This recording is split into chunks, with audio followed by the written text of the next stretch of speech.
Welcome to hot topic. తాజా రాజకీయ వార్తలకు సంబంధించినటువంటి విశ్లేషణకు స్వాగతం. ఈ రోజున డిబేట్లో మనతో పాటు పార్టిసిపేట్ చేసేందుకున్నారు హైదరాబాద్ స్టూడియోలో John Wesley YSR Congress party నాయకులు, కృష్ణారెడ్డి భారతీయ జనతా పార్టీ నాయకులు, అలాగే మరి కాసేపట్లో మనతో జాయిన్ అవుతారు అద్దేపల్లి శ్రీధర్ జనసేన నేత. మరోవైపున విశాఖ నుంచి మనతో లైవ్లో జాయిన్ అవుతున్నారు ఎన్ సోములు తెలుగుదేశం పార్టీ నాయకులు. మరోవైపున విజయవాడ నుంచి మనతో లైవ్లో జాయిన్ అవుతున్నారు ప్రొఫెసర్ ఎంసీ దాస్ రాజకీయ విశ్లేషకులు. ప్రధానమైనటువంటి అంశం ఈవేళ 120 నుండి 140 స్థానాలు సాధించబోతున్నామని తెలుగుదేశం అధినేత చంద్రబాబు నాయుడు తాజాగా చెప్తున్నటువంటి మాట. ఈవీఎంలకు సంబంధించినటువంటి వ్యవహారంలో ఒకవైపున ఆగ్రహావేశాలు వ్యక్తం చేస్తున్నటువంటి సందర్భంలోనే 120 నుండి 140 స్థానాలని గెలుచుకోబోతున్నామని తాజాగా నిన్న ఆయన ప్రకటించారు. దీనికి సంబంధించినటువంటి చర్చలోకి వెళ్దాం. ముందుగా దాస్ గారు ఏమంటారు? 140 స్థానాల వరకు చంద్రబాబు నాయుడు గారు గెలవగలమనుకుంటున్నారు. అదే సందర్భంలో ఈవీఎంలకు సంబంధించినటువంటి సమస్య మీద మాత్రం మరోవైపున పోరాటం కొనసాగుతుందని, అదొక శాశ్వత అంశం తప్పించి దాని వలన తమ విజయావకాశాలు ఏం దెబ్బతీయలేరు, కానీ ప్రయత్నం కుట్ర జరిగిందంటున్నారు. ఏమంటారు?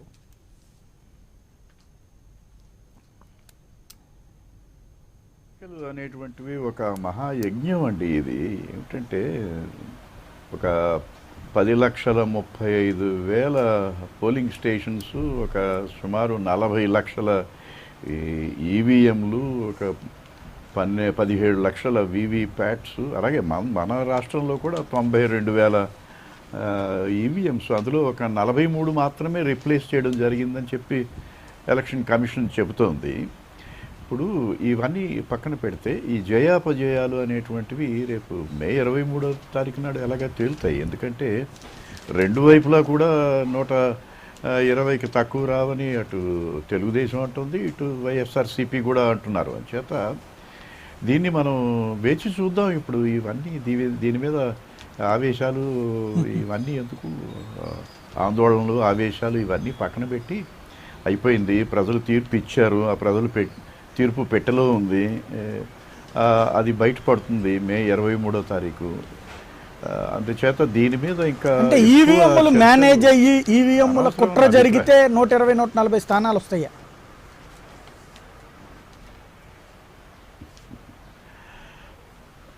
ఒకవైపు ఇవే ఎలా ఉంటుందంటే ఈవీఎంలు కుట్ర జరగకపోతే ఇంకా ఎక్కువ వచ్చేవని అభిప్రాయం ఉండొచ్చు. బహుశా 170 దాటచ్చు. అంటే ఈ ఈవీఎంలు కుట్ర జరగదు ఇందులో. ఎందుకంటే each EVM is an independent unit. మరి ఎక్స్పర్ట్స్ ఎవరో దీన్ని ట్యాప్ చేయొచ్చు అంటున్నారు. ఇంటర్నెట్ కనెక్షన్ ఉండదు దానికి. Each EVM is an independent unit.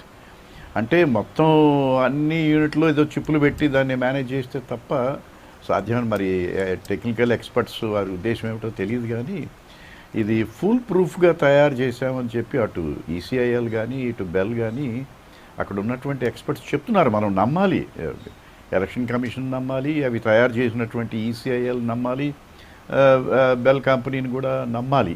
నమ్మకపోతే కష్టం. నాకు ఇక్కడ కన్ఫ్యూజన్ ఏంటంటే 120 నుండి 140 సీట్లు వస్తే కనుక ఈవీఎంలు మేనేజ్ కావు. ఒకవేళ ఈవీఎంలు మేనేజ్ అయితే అందులో సగమో పావో రావాలి, వైసీపీకి అట్లా పడ్డాయి అన్నటువంటిది నిజం కావాలి. అది కరెక్ట్ అయితే ఇది కరెక్ట్ కాదు, ఇది కరెక్ట్ అయితే అది కరెక్ట్ కాదు. మనం ఎలా ఆలోచించాలి?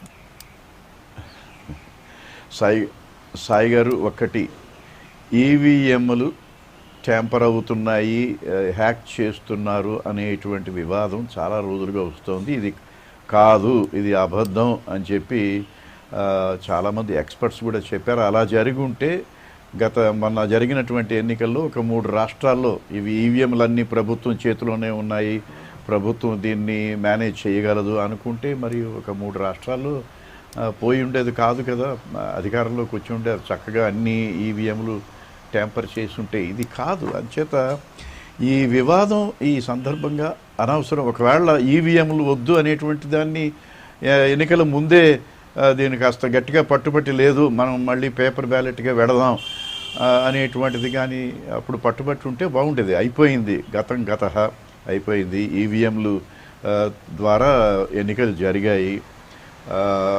ఇవి ఒక 92,000 ఈవీఎంల్లో 43 మాత్రమే రీప్లేస్ చేయడం జరిగిందని ఎలక్షన్ కమిషన్ చెప్తోంది.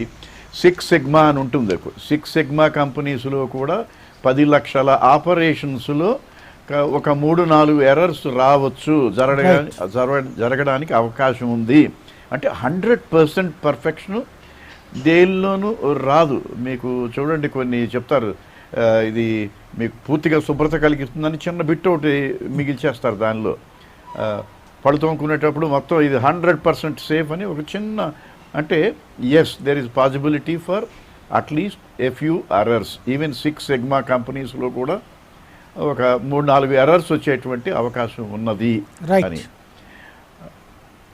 ఓకే, సోములు గారు మీరేమంటారు? తెలుగుదేశం పార్టీ 120 నుండి 140 సీట్లు గనక సాధిస్తే అది ఈవీఎంలు కరెక్ట్గా పనిచేసినట్టు, ఒకవేళ అలా కాకపోతే ఫెయిల్ అయినట్టు అందామా?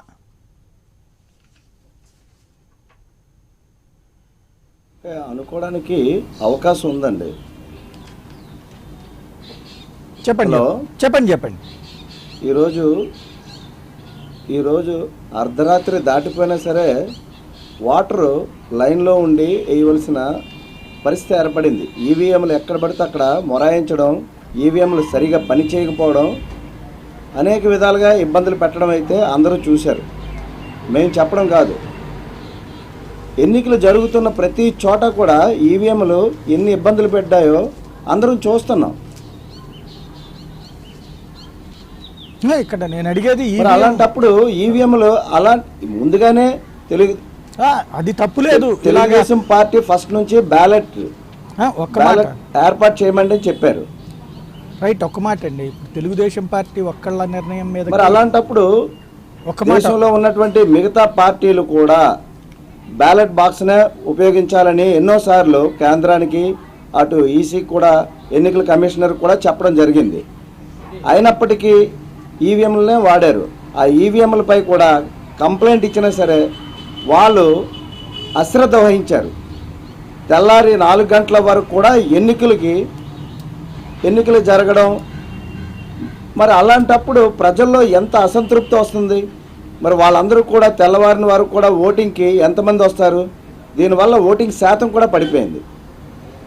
అయినప్పటికీ ప్రజలు తెలుగుదేశం పార్టీ పట్ల విశ్వాసంతో తెల్లవారి 4 గంటల వరకు కూడా వాళ్ళందరూ కూడా నించొని ఓపికతో ఓటింగ్ వేయడం జరిగింది. ఈవీఎంలు చాలా ఇబ్బంది పెట్టాయి. రైట్, ఈ పరిస్థితి ఇలాగే సాగితే మాత్రం భవిష్యత్తులో మరిన్ని రాష్ట్రాల్లో ఇలాంటి పరిస్థితి వస్తుందండి. రైట్, సోములు గారు, ఈవీఎంల ఇబ్బంది గురించి చర్చించడం తప్పేం లేదు, అవి పరిష్కరించాలని కోరుకోవడంలో కూడా తప్పేం లేదు. కాకపోతే ఇక్కడ ప్రధానమైనటువంటి అంశం ఏంటంటే ఈవీఎంలలో ట్యాంపరింగ్ జరిగితే మీరు అప్పుడు అన్ని సీట్లు సాధించడం సాధ్యం కాదు. అవన్నీ కావాలని ట్యాంపరింగ్ చేశారని ఒక పక్కన చెప్తూ ఇంకో పక్కనేమో ఇవన్నీ కూడా మాకు 120, 140 వస్తాయి అంటున్నారు.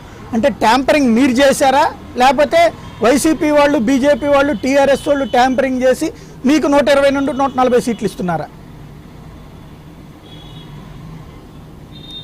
సార్, ఇదంతా కూడా కేంద్ర ప్రభుత్వం ఎన్నికల కమిషనర్ ద్వారా వేరే పార్టీ వాళ్ళకి అనుకూలంగా కొంతవరకు జరుగుతుందండి. ఇది నేను అడిగేది వ్యతిరేకంగానే జరుగుతుంది. సోములు గారు, ఇక్కడ నేను అడుగుతున్న పాయింట్ అదే. అది నిజమైతే గనక అప్పుడు మీకు 120, 140 రాకూడదు. ఒకవేళ వీళ్ళ ముగ్గురు కలిసి మీతో కొమ్మక్కయ్యి మిమ్మల్ని అధికారంలోకి తేవాలనుకుంటే మీకు 120 నుంచి 140 రావాలి. ఇప్పుడు మీరు 120, 140 వస్తున్నాయి అని నమ్ముతున్నారు అంటే అక్కడ ట్యాంపరింగ్ జరగని మాట అయి ఉండాలి. లేదు, వాళ్ళు మీకోసం అనుకూలంగా ట్యాంపరింగ్ చేసి ఉండాలి. ఏది నిజమని నమ్మమంటారు? ఒకదానికి పొంతన లేని స్టేట్మెంట్. అది విచిత్రంగా ఉంది. నేను అనేది ఆ పాయింట్. మేము అనుకున్న మెజార్టీ అవును సార్. మేము అయితే ట్యాంపరింగ్ జరిగినట్లయితే మాకు అంత మెజార్టీ రాదు సార్. రైట్, కొంత తగ్గుతుంది. మరి 120, 140 వస్తాయని ఎట్లా చెప్తున్నారు చంద్రబాబు గారు? చంద్రబాబు నాయుడు గారు చెప్తున్నారు అవి వస్తే స్టాంపరింగ్ జరిగినట్టు కాదండి, మాకు ఫుల్ మెజార్టీ. ఒకవేళ అలా రాకపోతే ట్యాంపరింగ్ జరిగినట్టు, కొంత ఓటింగ్ శాతం జరిగినట్టేనండి. అంటే మీకు రాకపోతే ట్యాంపరింగ్ జరిగినట్టు, మీకు అనుకూలంగా వస్తే ట్యాంపరింగ్ జరగనట్టు, అంతేనా? అంటే అలా అని కాదండి. వాస్తవంగా మేము అనుకున్నది 80% ఓటింగ్ రావాలి, 175 సీట్లు వస్తాయనే ఆశతో మేము చాలా కష్టపడి పనిచేసాం. 175 ఈరోజు దీనివల్ల 120 నుంచి 140 సీట్ల వరకు పడిపోయిందనే మా ఆవేదన. ఓకే, సోములు గారు మనం ప్రజాస్వామ్యంలోనే ఉన్నామా? స్టాంపరింగ్ వల్ల అయితే సోములు గారు మనం ప్రజాస్వామ్యంలోనే ఉన్నామా? చెప్పండి. మనం ప్రజాస్వామ్యంలోనే ఉన్నామా? 175 సీట్లు మేము గెలుచుకుందాం అనుకున్నాం, కాకపోతే దాంట్లో కొద్దిగా తగ్గినాయి అని చెప్తే అది వినడానికి ఎబ్బెట్టుగా అనిపించట్లేదా? వినడానికి ఉన్న మాకేంటంటే మేము పనిచేసిన రాష్ట్ర అభివృద్ధికి, ప్రాంతాల వారీగా అభివృద్ధికి మా విశ్వాసం, ప్రజలందరూ కూడా మా వైపే ఉంటారు, వాళ్ళందరూ తప్పకుండా తెలుగుదేశం పార్టీనే గెలిపిస్తారనే విశ్వాసంతో మేము చెప్పామండి. విశ్వాసం ఉండడంలో తప్పలేదు, విశ్వాసంతో పనిచేయడంలో కూడా తప్పలేదు. కాకపోతే ఏంటంటే మాకు వస్తే కరెక్ట్గా ఉన్నట్టు, మాకు రాకపోతే కనుక ట్యాంపరింగ్ జరిగినట్టు అనేటువంటి పదము సమాజాన్ని అవమానించడం కాదా? అంటే భిన్నస్వరం ఉంటే కనుక వాళ్ళ మీద మేము బుర్ర చల్లుతాం, భిన్నస్వరం లేకపోతే కనుక మాకు అనుకూలంగా ఉంటే కనుక అది కరెక్ట్ అంటాం. అది కూడా కాదులండి, మాకు ఏంటంటే ఈవీఎంలు ఇబ్బంది పెట్టడం వల్ల మా మెజార్టీ తగ్గుతుంది అన్న భావన మాలో ఉంది. ఎందుకు అట్లా అనుకుంటున్నారు? ఈవీఎంలు ఇబ్బందులకు సంబంధించి ఎన్నికల కమిషన్ ఇంతవరకు అయితే 6 గంటలకు క్లోజ్ చేసి పారేసేది. 2009లో క్లోజ్ చేసేసింది, 2014లో కూడా క్లోజ్ చేసేసింది ఆరిండి. కానీ ఇక్కడ పాపం రాత్రి పగలు వాళ్ళు ఏం పట్టించుకోకుండా మీ నాయకులే ధర్నాలు చేసి పోలింగ్ ఆపేయండి అని చెప్పి గొడవ చేసినా కూడా పోలింగ్ చేసింది ఎన్నికల సంఘం. బాధ్యతగా చేస్తే, బాధ్యతగా చేసిన వాళ్ళని రాత్రి పగలు కష్టపడ్డ ఉద్యోగుల్ని అభినందించడం మానేసి మీరు తిడుతున్నారు వాళ్ళని. అది కరెక్ట్ అయినటువంటి పద్ధతేనా? పోలింగ్ శాతం పెరిగింది, మీరు తగ్గిందని చెప్తున్నారు, అది కూడా అబద్ధపు మాటే. పోలింగ్ శాతం పెరిగింది గత ఎన్నికలతో పోల్చుకుంటే. అది జరిగింది ఏంటి? రాత్రి అయినా కూడా జరిగినటువంటి టెక్నికల్ ప్రాబ్లంని సరి చేసుకుంటూ రాత్రి పగలు వాళ్ళందరూ పనిచేశారు. ఎన్నికల సంఘం అధికారికంగా ప్రకటించింది కేవలం 43 ఈవీఎంలు మాత్రమే రీప్లేస్ చేశాము అని చెప్పి. గత ఎన్నికల్లో 65 దాకా రీప్లేస్ చేశారు. అలాగే 600కి పైగా కంప్లైంట్ వచ్చినాయి. మీకు ఒకసారి లెక్క తెలియకపోతే ఒక్కసారి నేను చెప్తాను. కాకపోతే ఏంటంటే మీడియాకి కేవలం 1 సైడ్ మాత్రమే వార్తలు ఇస్తుంది, అది కూడా మీరు కూడా 1 సైడ్ సమాచారం మాత్రమే చెప్తున్నారు కాబట్టి తెలియదేమో. గత ఎన్నికల్లో 6 హత్యకు గురయ్యారు 2014 ఎన్నికల్లో. ఈ దఫా 2 మాత్రమే హత్యకు గురయ్యారు, అది కూడా హత్య అనేదే తప్పు, 2 హత్యకు గురయ్యారు. 2014లో 600 సంఘటనలు చోటు చేసుకున్నాయి, 2019లో 180 సంఘటనలు చోటు చేసుకున్నాయి ఈ ఏడాది. 2014లో ఓటింగ్ శాతం 78 అయితే ఈసారి 79.8% ఉంది. 2009లో సాయంత్రం 5 గంటల తర్వాత క్యూ లైన్లలో ఉన్న వాళ్ళని ఓట్లు ఆపేశారు, 1-2 చోట్ల తప్పించి. అట్లాగే 2014లోకి వచ్చి 6 గంటలకి క్లోజ్ చేశారు క్యూ లైన్లో ఉన్నటువంటి వాళ్ళు. ఈ దఫా అర్ధరాత్రి దాటిన తర్వాత కూడా ఎన్నికలు నిర్వహించారు. ఇది జరిగింది. ఇది పాజిటివ్గా పనిచేసినటువంటి వాళ్ళని మీరు దొంగల్ని చేసి చూపెడుతున్నారు. ఆ రోజునేమో ధర్నాలు చేసి పోలింగ్ ఆపేయండి అని చెప్పి గొడవ చేశారు మీ జలీల్ ఖాన్ గారు లాంటి వాళ్ళందరూ కూడా. ఇంకో పక్కన వచ్చి ఇవన్నీ మాట్లాడుతున్నారు. ఏది కరెక్ట్? ఇప్పుడు నేను ఇచ్చినటువంటి రిపోర్ట్ అధికారికమైనటువంటి రిపోర్ట్. మరి మీరేమో ఎన్నికల సంఘం తప్పు చేసింది, వాళ్ళ చేత కాలేదు వీళ్ళ చేత కాలేదు అంటున్నారు. ప్రజల్ని ఎందుకు మోసం చేస్తున్నారు, తప్పుదోవ పట్టిస్తున్నారు? సార్, ప్రజల్ని మోసం చేసినా ఈ రోజు కాకపోయినా రేపైనా తెలుస్తుంది నిజాలు అనేవి ఏంటని. ఇప్పుడు నేను చెప్పింది మోసం చేయటం లేదు, ఇది నేను చెప్పింది అధికారిక లెక్కలు. చాలా చోట్ల మీరు చెప్పింది అవునండి, మీరు చెప్పింది వాస్తవమే. కాకపోతే అనేక చోట్ల మా వాళ్ళపై కూడా చాలా దౌర్జన్యాలు ఈ ట్రిప్ అంకే చెప్పాను. ఇక్కడ నేను అనేది ఏంటంటే సంఘటనలే జరగలేదు అని కళ్ళు మూసుకుని గుడ్డిగా మాట్లాడలేదు. నేను అడిగిన పాయింట్ ఏంటంటే గత ఎన్నికలతో పోల్చుకుంటే ఈ దఫా సంఘటనలు తక్కువ ఉన్నాయి. గత ఎన్నికల్లో మీరేం మాట్లాడాలి అసలు? ఇలాంటి ఇప్పుడు నేను చెప్పిన కంప్లైంట్స్ కానీ ఇవన్నీ కూడా గత ఎన్నికల్లో కూడా జరిగినాయి. అప్పుడేం మాట్లాడాలి మీరు? కేవలం ఇప్పుడు మాత్రమే మాట్లాడుతున్నారు. దాన్ని అసలు పెద్ద ఎక్స్పోర్ట్ చేస్తున్నారు. చిన్న సంఘటనలు అవి ఇష్యూ, ప్రజలు ఇబ్బంది పడినటువంటి మాట వాస్తవం. అవి మొత్తం 300 చిల్లర ప్రాంతాల్లో జరిగింది. కానీ మీరు 30% రాష్ట్రం అంతా అల్లాడిపోయారని చెప్తున్నారు. అది కావాలని మీరు చేసేటువంటి ఒక ప్రచారం కాదా? ఎవరి కోసం, ఎందుకోసం? సార్, ప్రచారం మేము చేసినా రేపు ప్రజలు ఏ విధంగా నమ్మాలో వారు నమ్ముతున్నారు. చంద్రబాబు నాయుడు మీద లేదా వేరే పార్టీ వాళ్ళ మీద ఎంత నమ్మకుందో ప్రజలందరికీ తెలుసు. రైట్. ఏమంటారు మేము వెస్లీ గారు? ఇవాళ అబద్ధం చెప్పినంత మాత్రం అది నిజం అయిపోదండి. గుడ్ మంచి అయితే పాయింట్ చెప్పారు. ఒకటి ఈవీఎంలు పరిస్థితిపై అయి ఉండాలి, ఆ చర్చ ఎప్పుడు నడుస్తూనే ఉండాలి. రాష్ట్ర వ్యాప్తంగా రైట్. రాష్ట్ర వ్యాప్తంగా ఏం జరిగింది, ఎలా జరుగుతుంది అనేది ప్రతి ఒక్కరికి తెలుసు. మేము ఇవాళ దాని గురించి అబద్ధం చెప్పినప్పటికీ నిజమేంటో అందరికీ తెలుస్తుంది కదండి. రైట్ ఏమంటారు వెస్లీ గారు? గత 60 సంవత్సరాలుగా ఎలక్షన్ కమిషన్ ఆఫ్ ఇండియా పారదర్శకంగా ఎప్పుడు కూడా భారతదేశంలో ఎన్నికలు నిర్వహిస్తూనే ఉంది. ఎప్పుడు కూడా ఏ సందర్భంలో కూడా ఎలక్షన్ కమిషన్ తప్పు పట్టిన సందర్భం ఏ రాజకీయ పార్టీకి ఎప్పుడూ లేదు. ఏవో చిన్న సమస్యలు ఉన్నప్పుడు దాని మీద విమర్శించడం పరిపాటే. కానీ ఇప్పుడు చంద్రబాబు నాయుడు గారు ఎంత ఫ్రస్ట్రేషన్లో ఉన్నారంటే, ఆయన అధికారం కోల్పోతున్నాననే ఒక భావంతో కేవలం ఎలక్షన్ కమిషన్ ఆఫ్ ఇండియానే ఆయన టార్గెట్ చేయడం.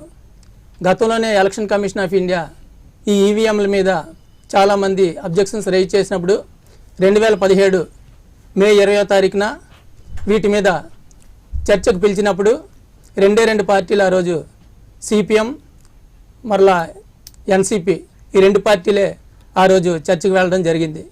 అప్పుడు కూడా చర్చకు వెళ్ళిన వాళ్ళు ఆ ఈవీఎంల మీద వాళ్ళు కాంప్రమైజ్ అవ్వడం, వాళ్ళకున్న డౌట్స్ని అన్నింటినీ కూడా తీర్చుకోవడం జరిగింది.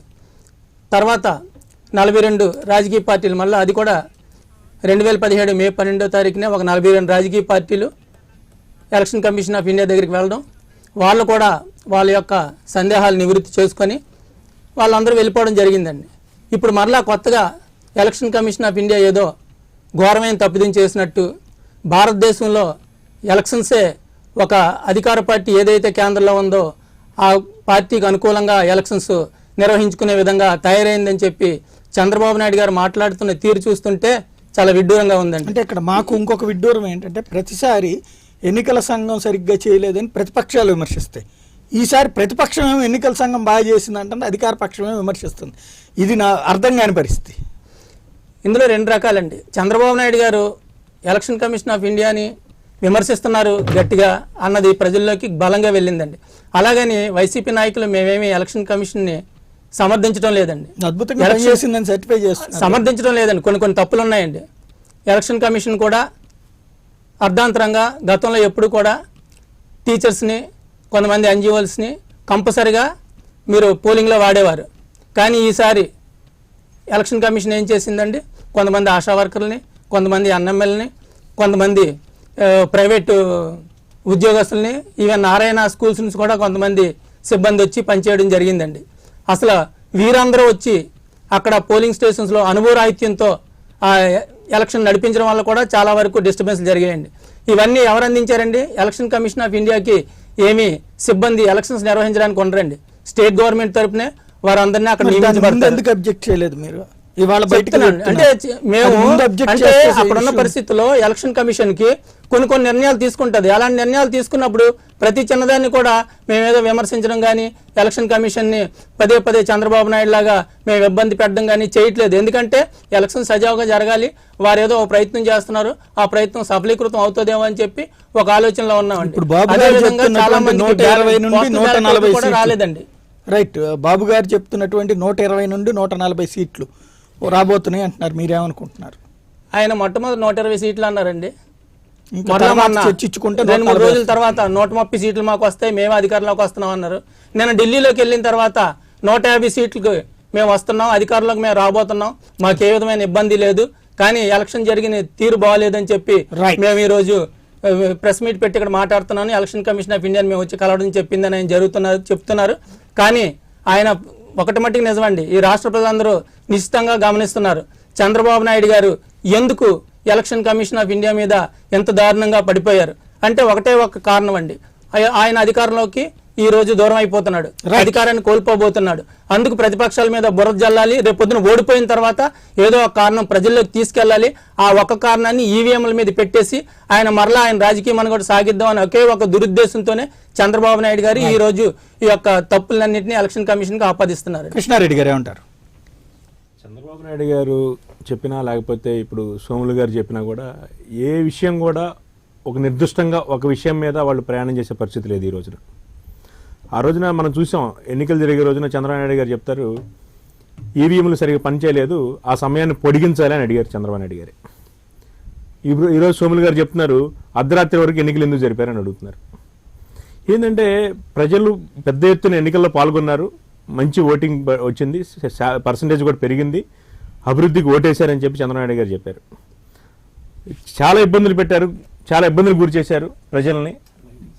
ఏదైతే లైన్లో నుంచి ఉన్న వాళ్ళకి సరైన సదుపాయాలు కల్పించలేదు అని చెప్పేసి లోకేష్ గారు చెప్పారు.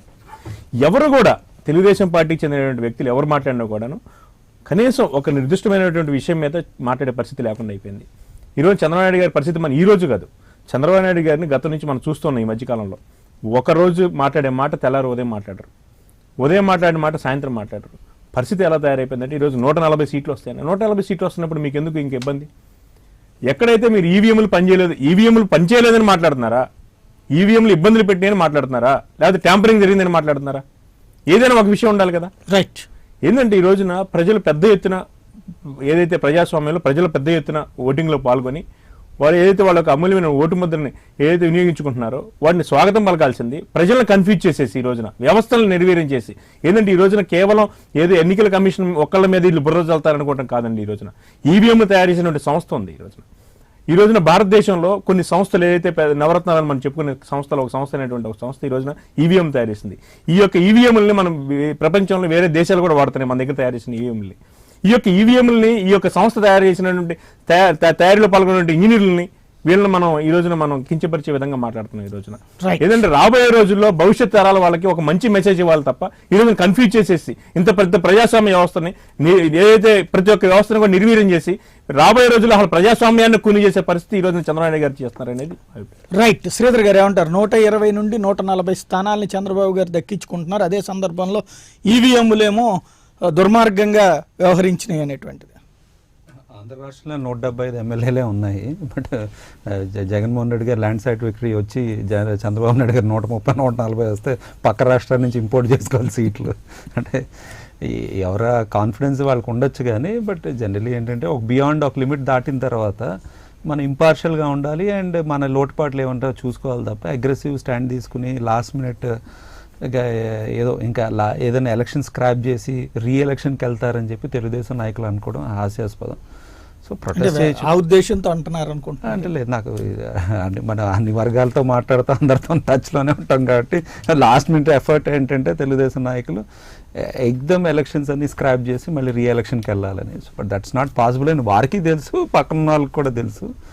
అండ్ 30% ఈవీఎం మెషిన్స్ నిజంగా పనిచేయకపోతే న్యాచురల్లీ స్క్రాప్ చేసి ఎలక్షన్స్కి వెళ్ళాలి 30% అయితే. బట్ అదేమో 300-400 మెషిన్స్ పనిచేయలేదు, కొన్ని చోట్ల ఇబ్బంది ఉన్నది అన్నది.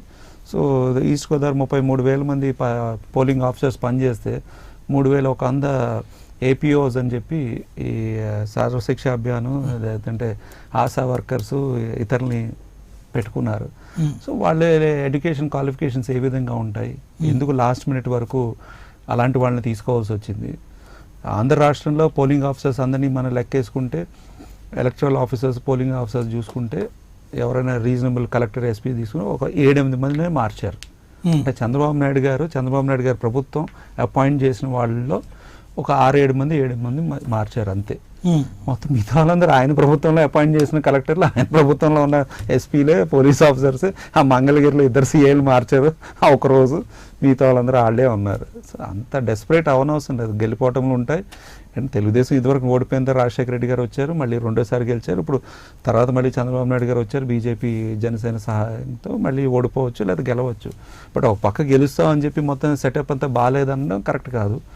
అండ్ అక్కడ ఢిల్లీలో కూడా ఎవరితో కూర్చున్నారన్నది కూడా నిజంగా డిబేటబుల్ పాయింట్. కాంగ్రెస్తో ట్రావెల్ చేయని చంద్రబాబు నాయుడుకి కాంగ్రెస్ మద్దతు ఇస్తున్నది. సో ఆ ఉన్న క్రెడిబిలిటీ కాంగ్రెస్ ఆ విధంగా పోయింది కదా ఆంధ్ర రాష్ట్రంలో. What little special category status ఇస్తాము అని చెప్పి ఒక నేషనల్ పార్టీ సెంట్రల్ వర్కింగ్ కమిటీలో పెట్టి ఇస్తామంటే ప్రజలు నమ్మట్లేదు, చంద్రబాబు నాయుడు నమ్మట్లేదు.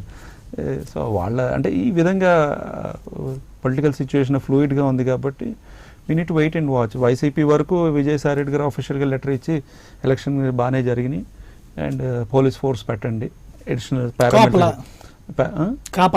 కాపలాకి సెక్యూరిటీకి ఏదైతే స్ట్రాంగ్ రూమ్స్లో ఉన్నాయి, so extra forces, paramilitary forces, central forces పెట్టండి అని చెప్పి ఆయన రిక్వెస్ట్ చేశారు. ఒక 3 రోజులు అయిన తర్వాత చంద్రబాబు నాయుడు గారు కూడా లెటర్ పెట్టి నాకు కూడా పోలీస్ ఫోర్స్ కావాలి, నాకు స్ట్రాంగ్ రూమ్స్ కావాలన్నారు. సో వైసీపీ వాళ్ళేమో ఆంధ్ర పోలీసుని నమ్మట్లేదు or whatever, Chandrababu Naidu garu central forces నమ్మట్లేదు. సో రిజల్ట్ వచ్చిన తర్వాత అప్పుడు ఎవరు ఏంటని తెలుస్తుంది. రైట్. ఇక్కడ ఓ ప్రధానమైనటువంటి అంశం ఏంటంటే మీరు చెప్పింది ఇప్పటిదాకా ఈ విషయం సర్వశిక్ష అభియాన్ ఇట్లాగా ఆశా వర్కర్స్ని పెట్టారన్న విషయాన్ని ప్రతిపక్షాలు ముందు రైట్ చేయలేదు. ఇందాక వెస్లీ గారు చెప్పినట్టు నారాయణ కాలేజీలో నారాయణ చైతన్య ఇన్స్టిట్యూట్ అంటే ఈస్ట్ గోదావరిలో రైజ్ చేశారండి.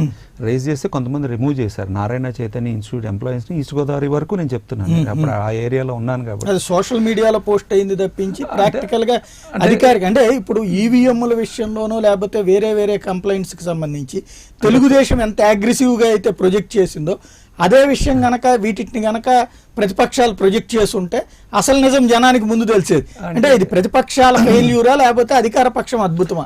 అంటే జనరల్లీ ఆంధ్ర రాష్ట్రంలో మీడియాలో ఎన్ని ఉన్నాయో అందరికీ తెలుసు. అంటే కనీసం ఎవరన్నా అంటే కదా మీడియాలో సరే మిగతా వాళ్ళు ఆపారంటే మా బోటోళ్ళు ఏమన్నా చర్చిస్తారు, ఇంపార్షియల్ గా ఉన్న మీడియా వాళ్ళన్నా చర్చించవలసింది. ఎందుకు ఇవన్నీ ఎప్పుడు ఐడెంటిఫై చేస్తారంటే 24 hours 48 hours. So 24 hours 48 hours లో పలానా వాళ్ళ వ్యక్తిని అసలు నీకేంటి సంబంధం ఇక్కడ, నువ్వేంటి ఇక్కడ పోలింగ్ ఆఫీసరు, నువ్వు గవర్నమెంట్ ఉద్యోగం వచ్చిందా, ఇవన్నీ అంటే ఎవరికి కూడా అంత ఇదిగా ఫీల్డ్ లెవెల్లో ఉన్న వాళ్ళకి అంత పరిచయం ఉండకపోవచ్చు. పరిచయం ఉన్నా కూడా రైజ్ చేయడానికి ఇష్యూ ఉంటుంది, మీడియాలో చెప్పాలి. ఎన్నిక జరిగే క్షణంలో కనబడతారు, కనబడ్డప్పుడు ఏంటి మీరు ఎక్కడ ఉన్నారు అని అంటారు. నేను వచ్చాను, నేను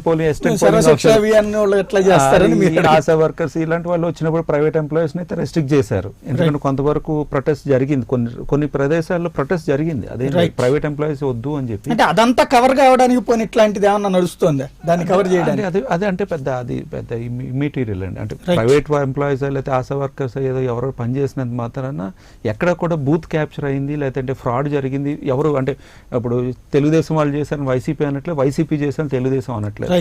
ఈ ఈవీఎం మెషిన్స్ ఇవన్నీ కూడా లేదంటే సరిగ్గా టైం ఒక తెలుగుదేశం వర్షన్ ఏంటి లేట్గా స్టార్ట్ అయింది అంటున్నారు, టైం లేదు మాకు అన్నారు, ఓటర్ని పంపించేశారు అన్నారు. మళ్ళీ అదే పక్కన ఏమంటున్నారు 6 తర్వాత కూడా లేట్గా ఎలక్షన్స్ జరిగినాయి అంటున్నారు. సో అన్ని మాటలు వాళ్ళే చెప్పేశారు కాబట్టి పెద్ద ఇబ్బంది ఏమి ఉండదు. ప్రజలు 2 వర్షన్స్ తెలుగుదేశం చెప్పేసింది, జనసేన కానీ మిగతా వాళ్ళు ఏమీ చెప్పనవసరం లేదు, వాళ్ళే చెప్పేశారు అన్ని. ఒక్కసారి పబ్లిక్ రెస్పాన్స్ చూద్దాం. సుధాకర్ కాకినాడ నుంచి ఫోన్ లైన్లో ఉన్నారు. సుధాకర్ గారు చెప్పండి. మార్నింగ్ అని చెప్పండి. చెప్పండి. ఎలక్షన్ కమిషన్ ఎందుకు ఆ డెసిషన్ తీసుకుందో తెలియదు కానీ ఇంతకు ముందు ఎప్పుడు ఎలక్షన్స్ లో పనిచేయని వాళ్ళు అంటే గవర్నమెంట్ ఎంప్లాయీస్ టీచర్స్ కాకుండా ప్రైవేట్ వర్కర్స్ వీళ్ళు రావడం వల్ల చాలా చోట్ల పోలింగ్ లేట్ గా స్టార్ట్ అయింది. ఓకే. రెండోది ఒక కమిట్మెంట్ లేదు. ఎలక్షన్ కమిషన్ 6 to 7 మధ్యలో ఐ థింక్ 6 to 7 మధ్యలో మాక్ పోలింగ్ అనేది కండక్ట్ చేసి క్లోజ్ చేసుకున్న తర్వాత ఎగ్జాక్ట్ 7 o'clock ఎలక్షన్ స్టార్ట్ చేయమన్నాను. అవును. చాలా చోట్ల 7 o'clock పోలింగ్ స్టార్ట్ అవ్వాలి. అవును. హాఫ్ అన్ అవర్ అప్పటికి ఇంకా సీల్ వేసుకోవడం ఏజెంట్లు అందరూ కలిసి. ఇది ఒక కారణం అయితే పోలింగ్ ఏజెంట్లు బూత్ ఏజెంట్లుగా ఉన్న వాళ్ళు కూడా ఎడ్యుకేటెడ్స్ లేరు. వాళ్ళకి 7 o'clock పోలింగ్ ఎందుకు స్టార్ట్ అవ్వాలో చాలా మందికి తెలియదు. రైట్. పోలింగ్ స్టాఫ్ గా వచ్చిన వాళ్ళు చాలా మందికి పోలింగ్ 7 గంటలకే ఎందుకు స్టార్ట్ చేయాలి, పోలింగ్ ఎలా స్టార్ట్ చేయాలి, సీట్ ఎన్ని గంటలకు వేసుకోవాలి ఆ కమిట్మెంట్ లేదు. సో వాళ్ళకి నాలెడ్జ్ లేకపోవటము, తర్వాత ఏజెంట్లు కూడా ఇలాంటి విషయాలన్నీ కలిపి పోలింగ్ లేట్ అయింది చాలా చోట్ల. అంతేకాని ఈవీఎంలో ఎక్కడ ప్రాబ్లం లేదు. ఈవీఎంలో ఎప్పటి నుంచో కొన్ని పొలిటికల్ పార్టీస్ ఒక 1 sided గా ట్యాంపర్ చేయడానికి అవకాశం ఉంది. అంటే అప్పుడు ట్రాన్స్పరెన్సీ లేదు. రైట్. ప్రాక్టికల్ గా మీరు కొత్త విషయాలు చెప్పారండి. ఎలక్షన్ కమిషన్ ముందుకు తీసుకొచ్చింది ఏంటంటే వీవీప్యాట్ అంటే అబ్జర్వేషన్ కూడా తెలియని క్యాండిడేట్లు కూడా ఉన్నారు ఈసారి ఎలక్షన్ కంటెస్ట్ చేసిన. అవునండి. Voter verifiable paper audit test or report అని దానికి ఎలక్షన్ కమిషన్ ఒక అబ్జర్వేషన్ కూడా ఇచ్చింది. అంటే మనం వేసిన 7 సెకండ్ల లోపల వీవీప్యాట్ లోపల బల్బు వెలగటము, ఆ సింబల్, ఆ క్యాండిడేట్ నేము ఇది కూడా జనాల్లోకి తీసుకెళ్ళదు. అసలు వీవీప్యాట్ అనేది ట్రాన్స్పరెన్సీ ఎలక్షన్ కమిషన్ తీసుకొచ్చి ఈవీఎంలో ట్యాంపరింగ్ అని అంటడానికి చెక్ పెట్టడానికి ఆ ట్రాన్స్పరెన్సీ తీసుకొచ్చారు. రైట్. దాన్ని అప్రిషియేట్ చేయాలి. At the same time qualified people, committed people లేకపోవడం వల్ల ఈసారి ఎలక్షన్ స్టార్ట్ అవడంలో కొంత డిలే జరిగింది. రైట్. బట్ ఎక్కడ ఓటింగ్ ఎలక్షన్ అయితే ఈవీఎంఎల్ ట్యాంపరింగ్ మాత్రం జరిగిందనడానికి ఆస్కారం లేదు. రైట్. థ్యాంక్ యూ సుధాకర్ గారు. మీరు ప్రధానమైనటువంటి మరొక అంశం ఈవేళ కర్ణాటకలో తెలుగుదేశం పార్టీ అధినేత చంద్రబాబు నాయుడు పర్యటిస్తున్నారు. దేవగౌడ కుమారుడి నిఖిల్ పోటీ చేస్తున్నటువంటి నియోజకవర్గంతో పాటుగా కర్ణాటక అంతా కూడా పర్యటిస్తూ ఉన్నారు. తెలుగుదేశం పార్టీ ప్రస్తుతం అక్కడ జేడీఎస్కి కాంగ్రెస్ కూటమికి సంఘీభావం వ్యక్తం చేస్తోంది. ముందుగా సోములు గారు ఏమంటారు? తెలుగుదేశం పార్టీ జేడీఎస్తో మొన్నేమో అక్కడ జరిగిన కర్ణాటక ఎన్నికల్లో జేడీఎస్కి ఓటేయొద్దని పిలిపించింది, కాంగ్రెస్ పార్టీకి ఓటేయమని పిలిపించింది. ఈవేళ మళ్ళీ అదే జేడీఎస్కి ఓటేయమని చెప్పి చంద్రబాబు నాయుడు గారు తిరుగుతున్నారు. ఏ విధమైనటువంటి సంకేతం అనుకోవాలి ఇది?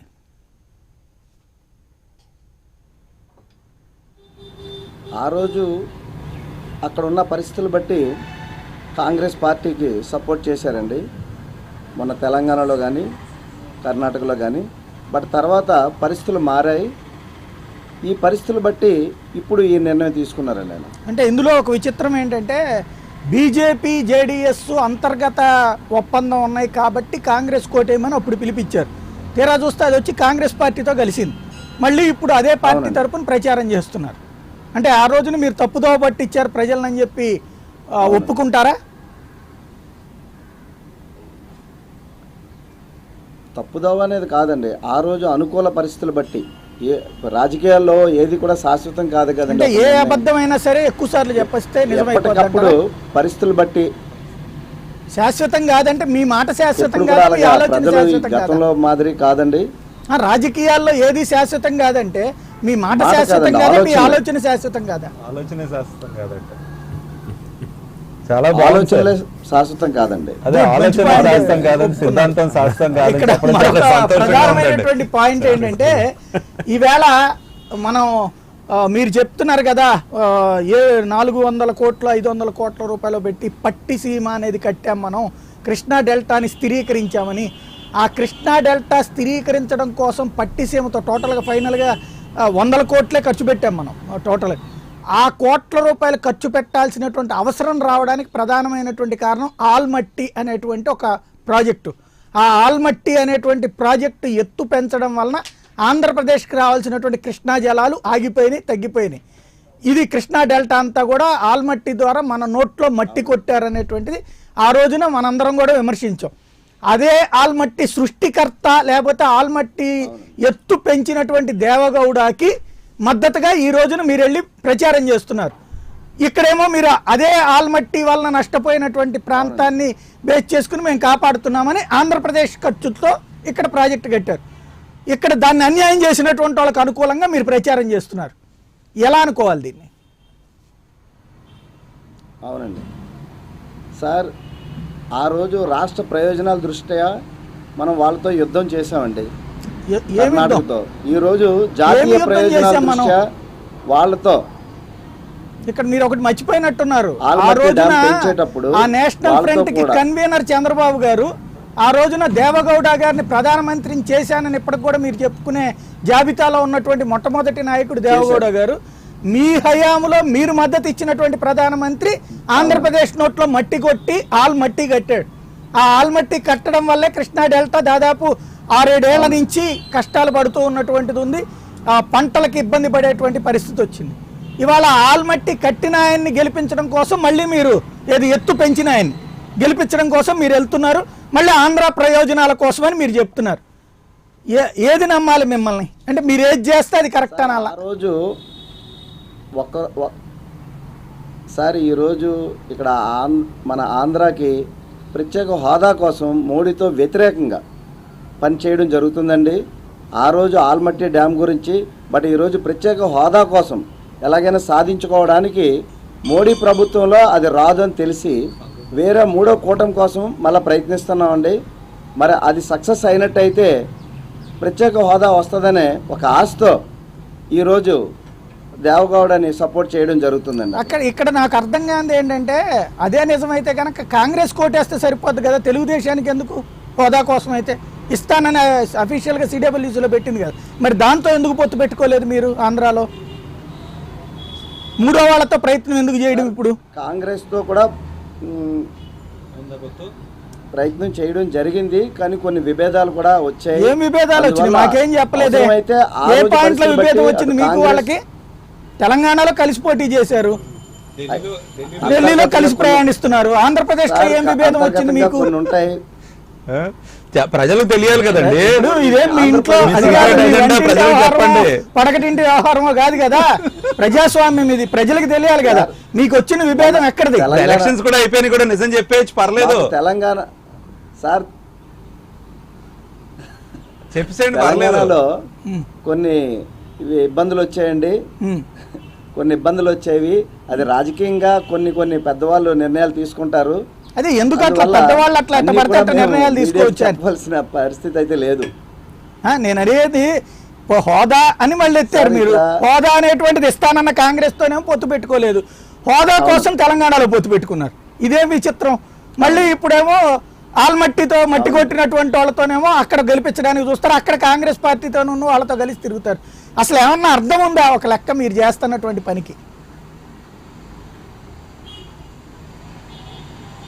సార్ రాజకీయాల్లో ఎప్పటి పరిస్థితి అప్పుడే ఉంటదండి. దానికి అర్థాలు దాంట్లో వెతుక్కోకూడదండి. ప్రజలకేం సంబంధం మనకు అప్పుడు లేదండి. అనుకూలంగా ఎలా ఉంటే వాళ్ళతోనే అంటే నా స్నేహం డౌట్ చేస్తుంటారు. సోములు గారు, ప్రజలకేం సంబంధం లేదు ఉంటదండి. అంటారా రాజకీయం అంటే? కానీ- మేమేం చెప్తే అదే రైట్ అంటారా? ఇప్పుడు నేను అడిగినవన్నీ కరెక్ట్, ప్రజలు- రైట్ పాయింట్, స్ట్రైట్ పాయింట్. ప్రజలకు సంబంధం కాదండి. ఆల్మట్టి నోతో నోట మట్టి కొట్టినటువంటి వాడిని గెలిపించడానికి మీరు మీరు వెళ్ళడం అడిగినవన్నీ కరెక్టే ఆంధ్రప్రదేశ్ ప్రజల ప్రయోజనం ఎట్లవుతుంది? సేమ్ టైం ఆ హోదా ఇస్తానన్న కాంగ్రెస్ వదిలేసి మూడో వాళ్ళతో హోదా తెప్పిస్తానంటాం ఏం ఉపయోగం? సార్ అదైతే మాత్రం కరెక్ట్ కాదనుకోండి. కానీ కొన్ని ప్రయోజనాలు మేము కూడా ఆశించి భవిష్యత్తులో Right. ఈ దేశానికి మరొకసారి మోడీ గారు ప్రధానమంత్రి అవ్వకూడదనే ఉద్దేశంతో కొన్ని ఇలాంటి పొత్తులు ఏర్పాటు చేసుకోవడం జరుగుతుందండి. రైట్. దాస్ గారు ఏమంటారు? ఈ యాంగిల్ కరెక్టే అనుకుంటున్నారా? సాయి గారు, మీరు చాలా ఇబ్బందికరమైనటువంటి ప్రశ్నలు వేస్తున్నారు. ఎందుకంటే రాజకీయం చపలత్వమా, నీ పేరే రాజకీయం అని. రాజకీయంలో రకరకాలైనటువంటి మార్పులు జరుగుతూ ఉంటాయి. మిత్రులు శత్రువులు అవుతారు, శత్రువులు మిత్రులు అవుతారు. ఏ నిమిషానికి ఏమి జరుగునో ఎవరు ఊహించెదరు అని పాపం కొసరాజ్ చౌదరి గారు మంచి పాట రాశారు లవకుశ సినిమాలో. అలాగా ఈ రాజకీయాల్లో అంటే కేవలం ఇవాళ రాజకీయం ఎలా తయారైందంటే ప్రజలు ప్రయోజనాలు ఇవి సెకండరీ అండి. ప్రైమరీ ఏమిటంటే మనం ఎలా పదవిలోకి రావాలి అనేటువంటి ఆలోచనే ప్రతి రాజకీయ పార్టీ. దయచేసి ఏది కూడా వీటికి అతీతం కాదు. అంటే ప్రతి ప్రజలకి రాజకీయ పార్టీ కరెక్ట్ కూడా, ఫ్యాక్ట్స్ కాకుండా ఏది చెప్తే ఈ- అదే కరెక్ట్ అనే పద్ధతి కరెక్ట్ అవుతుందా? ఇదిగో ఇది మా సిద్ధాంతం, ఈ సిద్ధాంతంతో వీళ్ళు విభేదించారు ప్రజలు- కాబట్టి వీళ్ళని వద్దనుకుంటున్నాం, లేదు ఈ సిద్ధాంతం మాతో ఏకీభవించారు కాబట్టి మేము వస్తున్నాం, ఇందులో నిన్న పొరపాటు జరిగింది లేదా ఈవేళ కరెక్ట్గా చేస్తున్నాం, లేదా నిన్నే కరెక్ట్గా చేసే ఇవాళ పొరపాటు పడుతున్నాం, ఇట్లాగా ఓపెన్గా ఫెయిర్గా చెప్తే ప్రజలు అంగీకరించరా? సాయి గారు, ఈ సిద్ధాంతము, ఓపెన్, ఫెయిర్నెస్ ఇవన్నీ కూడా ఈ రాజకీయ నిఘంటువులో ఉండవండి. ఆ డిక్షనరీలో ఇవన్నీ ఉండవు. దయచేసి నన్ను అపార్థం చేసుకోవద్దు. ఎందుకంటే ప్రజలు కూడా ప్రజల్ని తక్కువగా అంచనా వేయద్దు. ప్రజలు చాలా జాగ్రత్తగా గమనిస్తున్నారు, చూస్తున్నారు. ఎవరు ఏమిటి అనేటువంటిది చాలా చాలా జాగ్రత్తగానే చూస్తున్నారు. ఎందుకంటే ప్రజలకి తెలుసు రైట్. ఎవరు ఏమిటి, దేనికోసం ఎవరు పాటుపడుతున్నారు. ఇవాళ దేశంలో పెద్ద పెద్ద సమస్యలు ఉన్నాయి. ఈ సమస్యలన్నింటినీ పక్కన పెట్టి మిగతా సమస్యల గురించి మాట్లాడుతున్నారు. ఇదన్నీ కూడా ప్రజలు గమనిస్తున్నారండి. ప్రజల్ని మనం తక్కువగా అంచనా వేయవద్దు. రైట్. ఏమంటారు ఈ శ్రీధర్ దేశంలో గారు? టైమ్స్ మ్యాగజైన్ ఒకసారి చెప్పింది సాయి గారు. అవును.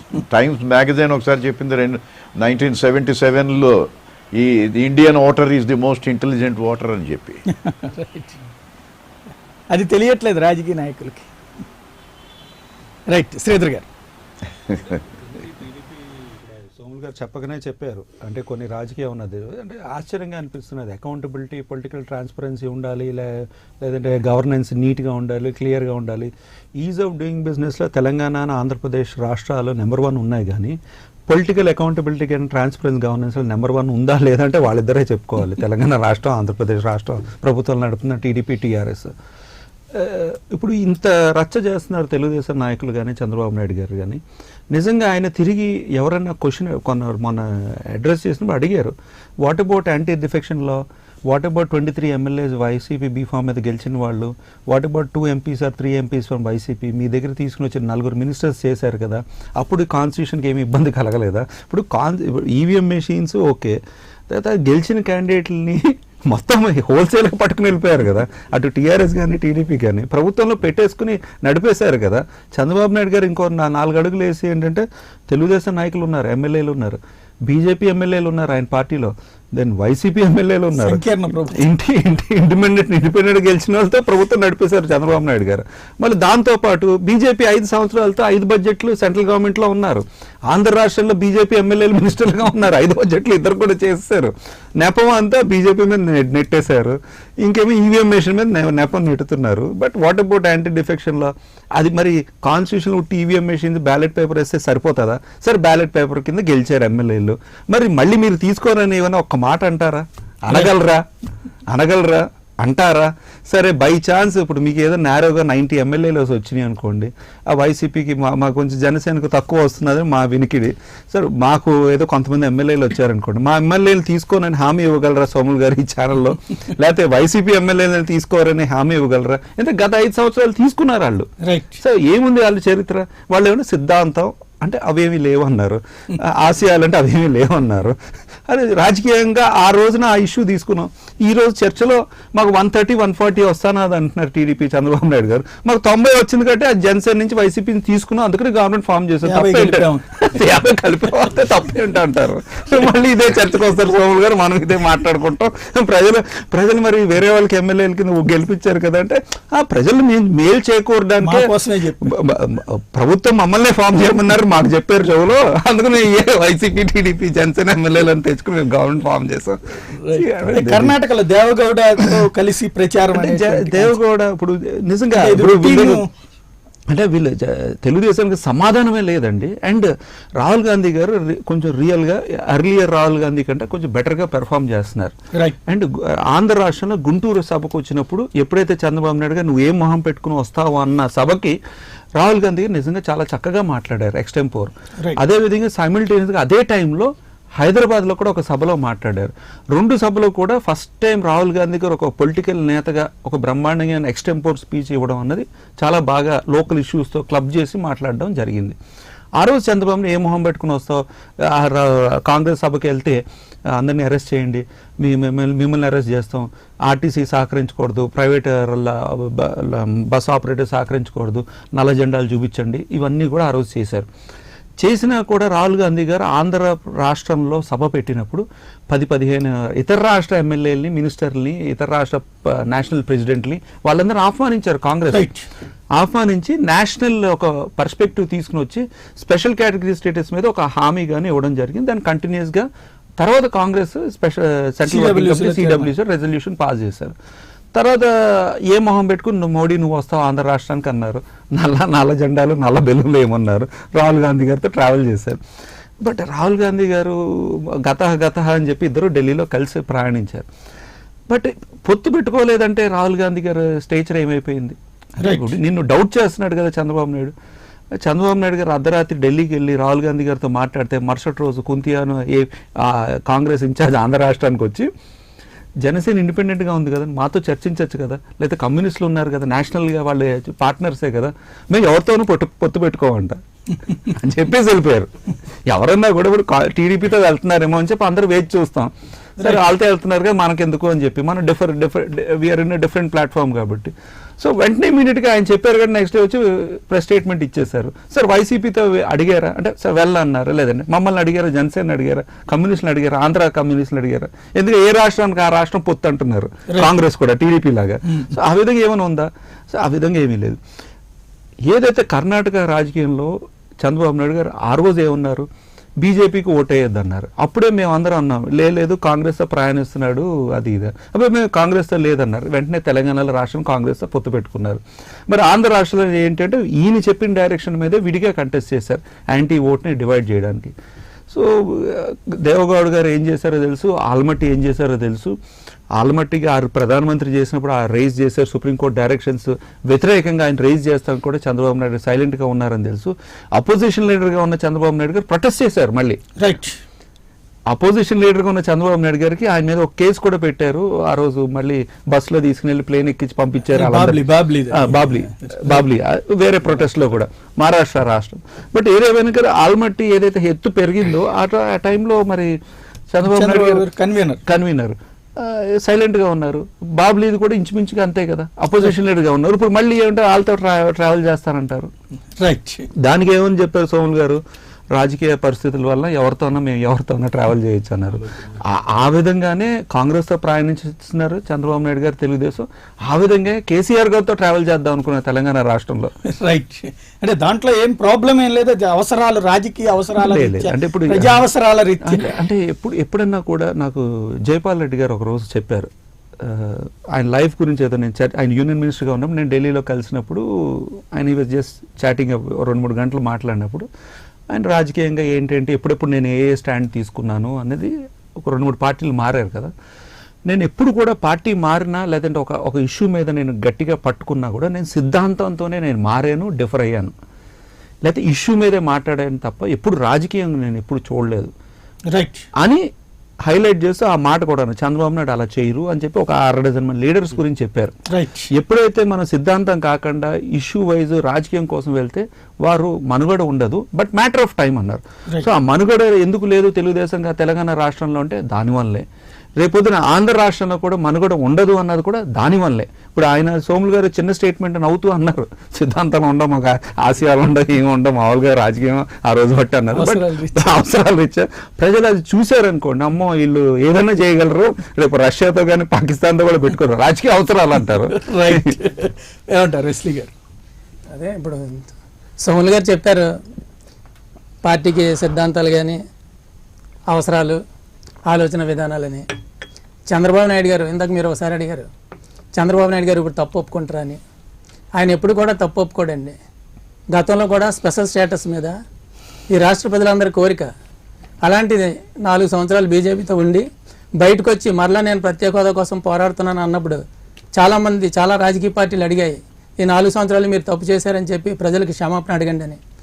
అంత పెద్ద ఇష్యూ మీదే ఆయన ఎప్పుడు కూడా క్షమాపణ చెప్పిన సందర్భం లేదు. అసలు ఆయనే హోదా కోసం కష్టపడితే అది. ఇంకా ఆల్మట్టి విషయానికి వస్తే చంద్రబాబు నాయుడు గారు దేవగౌడ మీద ప్రేమ ఏంటంటే ఆయనకి మొన్న ఎలక్షన్స్లో దేవగౌడ గారు ఆంధ్రప్రదేశ్ వచ్చి టీడీపీకి క్యాన్వాసింగ్ చేస్తూ చంద్రబాబు నాయుడు గారే కాబోయే భావి ప్రధానమంత్రి అని చెప్పి ఆయన చెప్పడం జరిగింది. ఇప్పుడు సోములు గారు కూడా అన్నారు, అవసరాల కొద్దీ మేము ఎవరితోనైనా కలిసిపోతామని.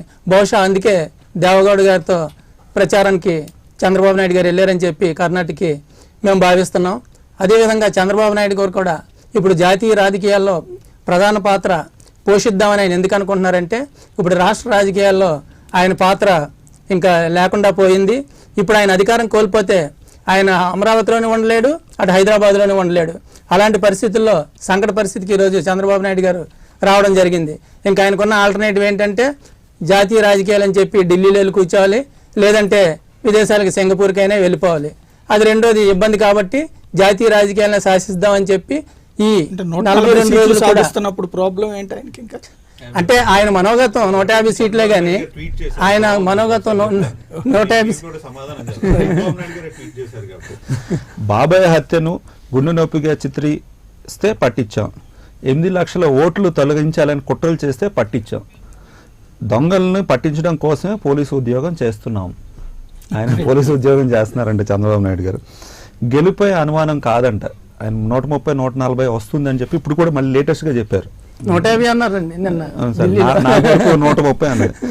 గెలుపై అనుమానం కాదు మా పోరాటం, దొంగలను పట్టించి ప్రజాస్వామ్యం కాపాడడం తెలుగుదేశం పార్టీ లక్ష్యం. మరి యాంటీ డిఫెక్షన్ అండ్ వైలేషన్స్ అని చంద్రబాబు నాయుడు గారు ఏ విధంగా చూస్తారు?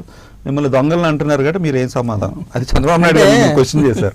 ఇక్కడ ఎలా ఉందంటే అండి, దొంగ నరిచాడని చెప్పి ఒక స్టోరీ ఉందండి. ఆ స్టోరీని చంద్రబాబు నాయుడు గారు చాలా సార్లు అన్వయించుకున్నారు, రాష్ట్ర ప్రజలందరూ చూశారు. ఎందుకంటే మేము సమాధానం చెప్పకుండానే ఈ రాష్ట్ర ప్రజలందరికీ తెలుసు. అంటే ఆయన చంద్రబాబు అన్నారు కాబట్టి నాయుడు మిమ్మల్ని అంటున్నాను, నేను అన్నట్టు కాదు, ఆయన అన్నారు డైరెక్ట్ మిమ్మల్ని. ఇంక దానికి వల్ల ప్రత్యేకంగా ఏ పార్టీ వాళ్ళు కూడా సమాధానం చెప్పవసరం లేదు. ఆయన పాత్ర ఎంతవరకు ఉందో ప్రతి దాంట్లో కూడా ఈ రాష్ట్ర ప్రజలందరూ చూశారు. అలాగే వివేకానంద రెడ్డి గారి హత్యలో కూడా ఆయన రాజకీయం చేద్దామని చూశారు తప్పితే వైసీపీ వాళ్ళు చాలా సంయమనం పాటించారు, వాళ్ళ కుటుంబ సభ్యులు కూడా చాలా సంయమనం పాటించారు. ఆఖరికి హైకోర్టు ఆయన మొట్టికాయలు వేసినా సరే మళ్ళీ హైకోర్టు కూడా వ్యతిరేకంగా ఆయన ఏవో మాట్లాడడం మనం అందరం చూసాము. ఇందాకే చెప్పారు సోములు గారు, చంద్రబాబు నాయుడు గారు ఏది మాట్లాడతారో ఆయన ఆలోచన విధానం ఎప్పటికి ఏది మారిపోద్దో ఎవరికి తెలియదని, ఆ విధంగానే ఈరోజు రాష్ట్ర ప్రజలందరినీ కూడా ఆయన ఒక అయోమయ స్థితిలో పడేశారు. ప్రజల తీర్పును కూడా ఆయన హుందాగా స్వీకరించలేని స్థితిలో ఈరోజు మన రాష్ట్ర ముఖ్యమంత్రి చంద్రబాబు నాయుడు గారు ఉన్నారంటే అంతకన్నా అత్యంత శోచనీయం మరొకటి ఉండదు. రైట్, ఏమంటారు కృష్ణారెడ్డి గారు? ఈ రోజున అయోమయ స్థితిలో మిమ్మల్ని ఓడగొట్టడం కోసమే దేవగౌడతో కాంగ్రెస్ తో అక్కడ ప్రచారం చేస్తున్నారు. ఇదివరకు చెప్పారు భారతీయ జనతా పార్టీని ఓడించడం కోసం దేవగౌడతోనే కాదు, అవసరమైతే పాకిస్తాన్తో కూడా, అదేవిధంగా అమెరికా రష్యాతో కూడా పొత్తు పెట్టుకోవడానికి సిద్ధంగా ఉన్నారు. ముఖ్యంగా ఇక్కడ అయోమయంలో కానివ్వండి, లేకపోతే ఇబ్బందులుగా ఎదుర్కొంటుంది కానీ నిజంగా ఆంధ్ర రాష్ట్ర ప్రజలు కాదు, ముఖ్యంగా తెలుగుదేశం పార్టీ కార్యకర్తలు. వారికి అర్థం అవ్వట్లేదు చంద్రబాబు నాయుడు గారు ఈ నిమిషంలో ఏం మాట్లాడతారో, సాయంత్రం ఏం మాట్లాడతారో, రేపు ఎవరిని కలుస్తారో, మనం ఏం చెప్పాలో వాళ్ళకి తెలియని పరిస్థితులు ఉన్నారు ఇలా తెలుగుదేశం పార్టీ కార్యకర్తలు. ఏంటంటే నిజంగా ఈ రోజున దేవేగౌడ గారి దగ్గరికి వెళ్ళి ప్రచారం చేస్తున్నారు. మన మమతా బెనర్జీ గారితో పిలిపించుకొని ప్రచారం చేయించుకున్నారు, కేజ్రీవాల్ గారిని పిలిపించుకొని ప్రచారం చేశారు, దేవగౌడ గారు కూడా వచ్చి చేశారు, దేవేగౌడ గారు కూడా వచ్చి చేసి ఫరూక్ అబ్దుల్లా గారు కూడా వచ్చేసారు. వీళ్ళందరూ కూడా ఈ రోజున భారతదేశంలో ఉన్నటువంటి రాజకీయ పరిస్థితులు వీళ్ళందరి పరిస్థితి ఏంటి అనేది మనం చూస్తున్నాం. ఏది రేపు ఉదయం వీళ్ళందరూ కూడా పదవులు కోల్పోయిన వాళ్ళు, పదవులు కోల్పోయేవాళ్ళు, వీళ్ళందరి పరిస్థితి కూడా రేపొద్దున వీళ్ళందరినీ నేనే మేనేజ్ చేయాలి. ఎట్లాగో నేను అధికారంలోకి రాబోయే వాళ్ళని నేను మేనేజ్ చేయలేను, ఎందుకంటే వాళ్ళు డోర్ క్లోజ్ చేశారు. ఎప్పుడైతే మా అమిత్ షా గారు కానివ్వండి, మోడీ గారు కానివ్వండి, చంద్రబాబు నాయుడుకి ఇంకా మా దగ్గర తావులేదు. అధికారం నుంచి దించడం కోసం కదా ఇదంతా? లేదండి, అధికారాన్ని దూరం చేయడానికి అంతమందిని ఏకం చేస్తున్నారు ఆయన. సాయి గారు, ఆయన శక్తి ఏంటో మీకు రుచి చూపెడుతున్నారు. అధికారంలో దింపాలన్నా లేకపోతే ఎక్కించాలన్నా ఈ రోజు చంద్రబాబు నాయుడు గారి గురించి ఆయన మీరు లైట్ తీసుకుంటే ఆయన శక్తి ఏంటో మీకు చూపెడుతున్నారు. సర్లేదు, 21 పార్టీలను ఏకం చేశారు. కాంగ్రెస్ కి దూరంగా ఉన్నటువంటి మమతా లాంటి వాళ్ళను కూడా దగ్గరికి చేర్చారు. సమాజ్వాదీ, బహుజన్ సమాజ్ పార్టీలను కూడా చేర్చారు. ఒక హైలైట్ చెప్తానండి, అంటే కాన్ఫిడెన్షియల్ ఇన్ఫర్మేషన్ కానీ ప్రజలు చర్చించాలి కాబట్టి నేను బయట పెడుతున్నాను. కేజ్రీవాల్ గారు ఒక రాష్ట్ర సీఎంగా ఉన్నారు, ఢిల్లీకి ఉన్నారు. ఆయన చాలా ఇంపార్షియల్ గాను చాలా ఆనెస్ట్గా ఉంటారంట. ఆయన గవర్నమెంట్ జీప్ తర్వాత పలుసార్లు చెప్పిన తర్వాత గవర్నమెంట్ వెహికల్ వాడుతున్నారంట. ఆయన ప్రైవేట్ వెహికల్ వేగనార్ కూడా వెనక తిరుగుతారంట. 3 వెహికల్స్తోనే తిరుగుతారు. ఇద్దరు రాష్ట్ర సీఎంలు, మన తెలుగు రాష్ట్ర సీఎంలు ఇద్దరు చూసుకోవాలి. మొన్న లెక్క పెడితే తెలంగాణ రాష్ట్ర సీఎం కాన్వే లెక్క పెడితే 25 వెహికల్స్ ఉన్నాయండి. 25 వెహికల్స్, అది కూడా హైదరాబాద్. ఏదైనా బయట ఆదిలాబాద్ ఏదంటే కరీంనగర్ అంటే మావోయిజం ఉన్నది కాబట్టి న్యాచురల్లీ ఎక్స్ట్రా వెహికల్స్ ఉండాలి. చంద్రబాబు నాయుడు గారికి కూడా ఇంచుమించుగా 20-25 వెహికల్స్ ఉంటాయి. కేజ్రీవాల్ 3 వెహికల్సే ఉంటాయి. దాని వెనక వ్యాగనార్ తిరుగుతుంది. ఆయన చంద్రబాబు నాయుడు గారు రిక్వెస్ట్ మీద ప్రైవేట్ జెట్ మీద, అంటే ఆంధ్రప్రదేశ్ ప్రభుత్వం పంపించింది కేజ్రీవాల్కి, ఆ ప్రైవేట్ జెట్ మీద ఢిల్లీ నుంచి వచ్చి మీటింగ్కి అటెండ్ అయ్యి వెళ్ళడం జరిగింది. ఆప్లో ఉన్న ముఖ్య నాయకులు ఎవరైతే ఒకరిద్దరు కొంచెం కొంతమంది డిఫరై బయటకు వచ్చిన వాళ్ళు ఉన్నారు, కొంతమంది డిఫరై ఇంకా పార్టీలోనే ఉన్నారు. ఆ డిఫరై ఇంకా పార్టీలో ఉన్న వ్యక్తి నాకు మొన్న ఢిల్లీలో చెప్పారు, first time in the history of Kejriwal వేరే వాళ్ళ వెహికల్ కానీ వేరే వాళ్ళు ఏదన్నా యూటిలైజ్ చేసుకుందంటే చంద్రబాబు నాయుడు ఏం చేస్తాడో మాకు తెలియదు అన్నారు. నిజంగా ఆయన అంటే కొంత డిఫరెన్స్ ఉంది వాళ్ళిద్దరికి, బట్ స్టిల్ ఈ అడ్మిటెడ్. ఇప్పుడు శ్రీధర్ గారు చెప్పినట్టు పాపం చంద్రబాబు నాయుడు గారి పరిస్థితి ఎలా అయిపోయిందంటే, ఇప్పుడు ఆల్రెడీ తెలుగుదేశం వాళ్ళు ఎదుర్కొంటున్నారు, ఆ పరిస్థితి ఇబ్బందులు ఎదుర్కొన్నారు, ఏం మాట్లాడితే ఇదే పరిస్థితి. అంటే మీరు కేజ్రీవాల్ గారు, నేను అనేది ఏంటంటే, అయ్యో చంద్రబాబుని గనక మనం ఏదో ఒకటి బతిన్లాడుకుని ఉంచుకుంటే అసలు ఈ గొడవంతా ఉండేది కాదు కదా, ఇంత రచ్చ అయ్యేది కాదు కదా, అసలు మనం డిఫెన్స్ లో పడిపోయే స్టేజ్గా అయ్యేది కాదు కదా అని ఒక్కసారి కూడా ఫీల్ అవ్వలేదు. అసలు మాకు ఈ రోజు మేము హ్యాపీగా ఉన్నామండి. ఈ రోజున చూస్తున్నాం కదా, చంద్రబాబు నాయుడు గారు చేసే పనులన్నీ కూడా మాకు ఆపాదించే పరిస్థితి వచ్చేది ఈ రోజున మేము వాడుతూ ఉంటే. ఈ రోజున ఏంటంటే వాళ్ళ పార్టీ కార్యకర్తలు ఇబ్బంది పడుతున్నారు ఈ రోజున. లేదు అంటే ఆయన ఇప్పుడు వాళ్ళంతా హ్యాపీగా ఉన్నారు. 21 పార్టీలని నడిపిస్తూ దేశం అంతా చక్రం తిప్పుతూ గంటకి దేశంలో ఉన్నటువంటి నాయకులందరూ ఆయనతోనే మాట్లాడుతూ ఆయన ఏం చెప్తే అది వినే అనేటువంటి పరిస్థితి, ఆంధ్రాకి నాయకులందరినీ తీసుకొచ్చేటువంటి సమర్థుడైనటువంటి నాయకుడి కింద చంద్రబాబుని వాళ్ళు చూస్తూ ఉంటే మీరేమో అయ్యో పాపం ఆయన్ని గనక మనం ఏదో ఒక విధంగా బతిన్లాడుకుని ఆయన చెప్పినట్టు చేసుంటే అసలు ఇంత గొడవ అయ్యేది కాదు కదా, కాంగ్రెస్ లాంటి వాళ్ళు ఒంటరి అయ్యేవాళ్ళు కదా, వాళ్ళందరినీ కలిపేటువంటి సీన్ ఉండేది కాదు కదా, ఆమ్ ఆద్మీ పార్టీ లాంటి వాళ్ళు కూడా, మమతా బెనర్జీ లాంటి వాళ్ళు కూడా కాంగ్రెస్తో కలవడం అనేటువంటిది చంద్రబాబు వల్లే సాధ్యమైంది.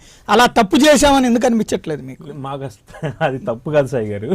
తప్పు కాకపోగా ఈ రోజున మమతా బెనర్జీ గారు కానీ లేకపోతే మిగతా నాయకులందరూ కూడాను అమరావతికి వచ్చినా లేకపోతే ఆంధ్ర రాష్ట్రానికి వచ్చి ప్రచారం చేసినా వాళ్ళందరికీ ఎలాంటి సౌకర్యాలు సదుపాయాలు ఆంధ్ర రాష్ట్ర ప్రజల యొక్క డబ్బులు వాళ్ళందరికీ వెచ్చించి ఏ విధంగా చేశారనేది ప్రజలందరూ గ్రహించారు. ఈ రోజున అలాంటి పరిస్థితి ఈ రోజున మాతో పాటు చంద్రబాబు నాయుడు గారు లేరు కాబట్టి మాకు ఈ రోజున బ్రహ్మరథం పట్టారు మొన్న ఎన్నికల్లో. ఎందుకంటే మన ఎన్నికల్లో కూడా చంద్రబాబు గారు అంతకుముందు చెప్పారు డిపాజిట్ రాదంటే మీరు మళ్ళీ ఏమండి ఈ రోజున బాబు గారు మీ డిపాజిట్లు కూడా గల్లంతు చేశారంట. చంద్రబాబు నాయుడు ఈ రోజున ముఖ్యమంత్రి చంద్రబాబు నాయుడు గారండి. అసలు ఆయన పదవి ఉంటుందో లేదో ఆయన చూసుకోవాలి ముందు. ఈ రోజున ఈ రోజు చంద్రబాబు గారు కాలుగాలి పిల్లలాగా దేశం అంతా తిరుగుతున్నట్టు కారణం ఏంటండి? ఈ రోజున ఎన్డీఏలో అతనికి ఎంట్రీ లేదు, కనీసం యూపీఏలో కనీసం కాంగ్రెస్ పార్టీ అసలు వాళ్ళ దగ్గర రానిచ్చే పరిస్థితి లేదు. ఈ రోజున ఆయన చేసిన పనికి కనీసం మిగతా వాళ్ళన్నా కూడగట్టుకున్నారంటే ఎలా, ఏ విధంగా ఆయన క్రెడిబిలిటీ ఉంది? ఏంటంటే కేవలం వాళ్ళందరినీ కూడా దగ్గర తీసుకొని ఏదో నేనేది చేస్తానని చెప్పేసి ప్రజల్లో ఉండటం కోసం, ఏది ఈ 40 రోజులు కనీసం ఈ 40 రోజులు ప్రజల్లో ఉండటం కోసం చేసే యాగి తప్ప కనీసం చంద్రబాబు నాయుడు గారు కనీసం కెమెరా ముందు కనపడకపోతేనో లేకపోతే రాజకీయాల్లో దేశ రాజకీయాల్లో ఏదైతే ప్రాంతీయ పార్టీ చెందిన వ్యక్తి ఈ దేశ రాజకీయాల్లో నేను చక్రం తిప్పుతానని చెప్పేసి ఏదో చెప్తుంటారో ఆ చక్రాలు లేకపోతే బొంగరాలు ఇవన్నీ కూడా దేశ ప్రజలకు ఈ 40 రోజులన్నా చూపిద్దాం, ఎట్లా తర్వాత నాకు నా ముందు కెమెరా ఎవరు పెట్టరనే ఉద్దేశంతో చేసే పరిస్థితి. రైట్, ఒక్కసారి పబ్లిక్ రెస్పాన్స్ చూద్దాం. సంగతి మర్చిపోతున్నారు మీరు. చెప్పండి సోములు గారు. అదే గతంలో ఆయన దేశంలో చక్రం తిప్పడం ప్రధానమంత్రులుగా ఎవరెవరిని పెట్టారో అందరికి కూడా తెలుసు. మరి ఈరోజు ఆయన్ని అంత చులకన భావనతో చూడవలసిన అవసరం లేదు. ఆయన మళ్ళా దేశంలో చక్రం తిప్పుతారు, మళ్ళా సమర్థులైన ప్రధానమంత్రిని కూడా ఏర్పాటు చేస్తారు, అందులో అనుమానం లేదు. మళ్ళా ఆంధ్రప్రదేశ్ రాష్ట్రంలో కూడా చంద్రబాబు మళ్ళా అత్యధిక మెజారిటీతో అధికారంలోకి వస్తాం. ఖచ్చితంగా చంద్రబాబు నాయుడు గారు మళ్ళీ ప్రభుత్వంలోకి రావచ్చు, ఆస్కారం ఉంది. ఈసారి రాకపోతే నెక్స్ట్ టైం రావచ్చు. కానీ ఆ రోజున్న రాజకీయ ఉన్న ఇష్యూస్కి ఈ రోజున్న రాజకీయ విషయాలకి చాలా తేడా ఉన్నది. ఈ రోజు చంద్రబాబు నాయుడు గారు నడిపిస్తున్నారు అని అనుకుంటున్నారు మీరు కూడా, సోములు గారు నడిపించి నేనేం కాదనట్లేదు కదా, మళ్ళీ వస్తారంటున్నాను. అంటే రారంటారా? వస్తారంటున్నాను, మళ్ళీ రావచ్చు అంటున్నాను. కానీ ఏదైతే మార్పులు వచ్చినాయో ఈరోజు లోకేష్ ఉన్నాడు, ఒక పక్క బాలకృష్ణ ఉన్నాడు, బాలకృష్ణ ఇంకో అల్లుడు ఉన్నాడు. ఈరోజు బాలకృష్ణ ఇద్దరు అల్లుళ్ళు నడుపుతున్నారా లేదా చంద్రబాబు నాయుడు నడుపుతున్నారా? మరి లోకేష్ గారు ఏ విధంగా స్పందిస్తున్నారు? లోకేష్ నెంబర్ 2 అంటున్నారు, నెంబర్ 2 ఏ విధంగా స్పందిస్తున్నారు? 9 మీకు అందరికీ ఓట్లు వేశారు కాబట్టి గెలవకపోవచ్చు, మీరు 11 వచ్చి మీ మాకును వేరే వాళ్ళకి వేశారు కాబట్టి చెప్పుకుంటూ పోతే 1,00,000 ఉన్నాయి. బ్రిటిషర్స్ తో పోరాడానన్నారు చంద్రబాబు నాయుడు గారు, కేసీఆర్ తో వెళ్తానన్నారు. మళ్ళీ ప్రతి వారు కూడా మాట్లాడడానికి అవకాశం ఉందండి, లోకేషే కాదు. మాట్లాడే అవకాశం అందరికీ ఉంటది, కానీ ఎలాంటి మాట్లాడాలి? అలాంటి నాయకులు డిసైడ్ చేస్తా ఉంటే ఎవరు డిసైడ్ చేస్తున్నారో, ఎందుకు డిసైడ్ చేస్తున్నారో జనసేనకు బాగా తెలుసు, వైసీపీకి తెలుసు, కాంగ్రెస్ బీజేపీకి తెలుసు. బట్ టీడీపీ వాళ్ళకి తెలియట్లేదు కదా. చంద్రబాబు నాయుడు డిసైడ్ చేస్తున్నారు, లోకేష్ డిసైడ్ చేస్తున్నారా? చంద్రబాబు నాయుడు గారు నాయుడు గారు నాయకత్వంలోనే నడుస్తుంది సార్. మీరు బాగుంది కదా, వాళ్ళందరూ కాదు, చంద్రబాబు నాయకత్వంలోనే తెలుగుదేశం పార్టీ నడుస్తుంది. మీరు ఒప్పుకుంటారు కదా చంద్రబాబు నాయుడు నాయకత్వంలో? చంద్రబాబు నాయుడు గారు స్టేజ్ మీద ఉన్నప్పుడు, ప్రిసైడింగ్ ఆఫీసర్ గా ఉన్నప్పుడు, వర్ల రామయ్య గారు మైక్ పట్టుకున్నప్పుడు ఎంత అసభ్యంగా బాలకృష్ణ గారు మాట్లాడితే నరేంద్ర మోడీ గారి గురించి సరిచేయవలసిన బాధ్యత వర్ల రామయ్య మీద ఉంటుంది, మైక్ ఆయన దగ్గర ఉంది. లేదంటే ప్రిసైడింగ్ ఆఫీసర్గా చంద్రబాబు నాయుడు ఉన్నారు, ఆ దీక్షలో ఉన్నారు కాబట్టి ఆయన ప్రిసైడ్ చేయాలి. పొరపాటున మా బాలయ్య ఏదో అన్నారని ఎప్పుడన్నా అన్నారా?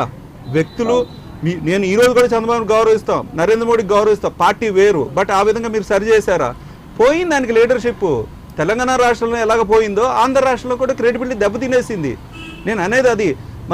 మరి లోకేష్ గారు గుంటూరు మహాసభలో మాట్లాడారు. అసలు సోషల్ మీడియాలో ఆ గుంటూరు మహాసభ ఎంత సూపర్ హైలైట్ అంటే సభ అంతా ఒక పక్కకు పోయింది. ఆ గుంటూరు సభలో 2 హైలైట్లు అయినాయి. మైనారిటీ యువతలు ఎవరైతే టీడీపీకి వ్యతిరేకంగా బ్యానర్లు ఏవో పెట్టినారో వాళ్ళందరూ సెడిషన్ కేసులు పెట్టారు. వాళ్ళందరూ కర్నూలు నుంచి ఎక్కడి నుంచి వచ్చిన పిల్లలు ఒక 12 మీద. అదొకటి తప్పు రైట్ అన్నది వదిలిపెట్టేద్దాం. రెండోది ఏంటంటే మిగతా లోకేష్ గారు మాటలే అంటే ఎక్కడికి పోతున్నది, మిగతా వాళ్ళు ఎవరు వద్దా అంటే చంద్రబాబు నాయుడు గారు కొడుకు రేపొద్దున అన్నీ బయటకు వచ్చేస్తాయి. ఓడిపోయిన తర్వాత బాలకృష్ణ గారు ఊరుకోరు, బాలకృష్ణ గారు రెండో అల్లుడు ఊరుకోరు. ఓడిపోయిన తర్వాత ఏం జరిగింది ఏంటో ప్రజలకు ఓపెన్ సీక్రెట్ అయిపోతుంది తెలుగుదేశంలో. ఇప్పటికైనా సరే సోములు గారు మీలాంటి వారైనా సరే కనీసం సోములు గారు ఎందుకంటే భజన చేయడం ఆపండి ఇప్పటికైనా. ఎందుకంటే అర్హత ఉన్నటువంటి నాయకులు చాలా మంది ఉన్నారు మీ పార్టీలో, అర్హత ఉన్న నాయకులు చాలా మంది ఉన్నారు. అర్హత లేకుండా ఉన్నటువంటి వ్యక్తుల్ని వాళ్ళ కుటుంబ వ్యక్తులు అయితే సరిపోద్దా? ఈరోజు తీసుకొచ్చి ప్రజల మీద రుద్దడానికి ప్రయత్నం చేస్తున్నారా? 3 పోర్ట్ఫోలియోలు అండి, ఒక మంత్రి పదవి ఇచ్చి 3 పోర్ట్ఫోలియోలు ఇచ్చి ఏ అర్హత ఉందని చెప్పి కూర్చోబెట్టారు అక్కడ? కనీసం ప్రజలు ఏమైనా గెలిచి వచ్చారా? అది కూడా కదా. మీరు చెప్తున్నారు కదా కాపులకి రిజర్వేషన్ ఇస్తాము, లేకపోతే బీసీలు మా పార్టీ కొమ్ము కాస్తున్నారని చెప్పారు కదా.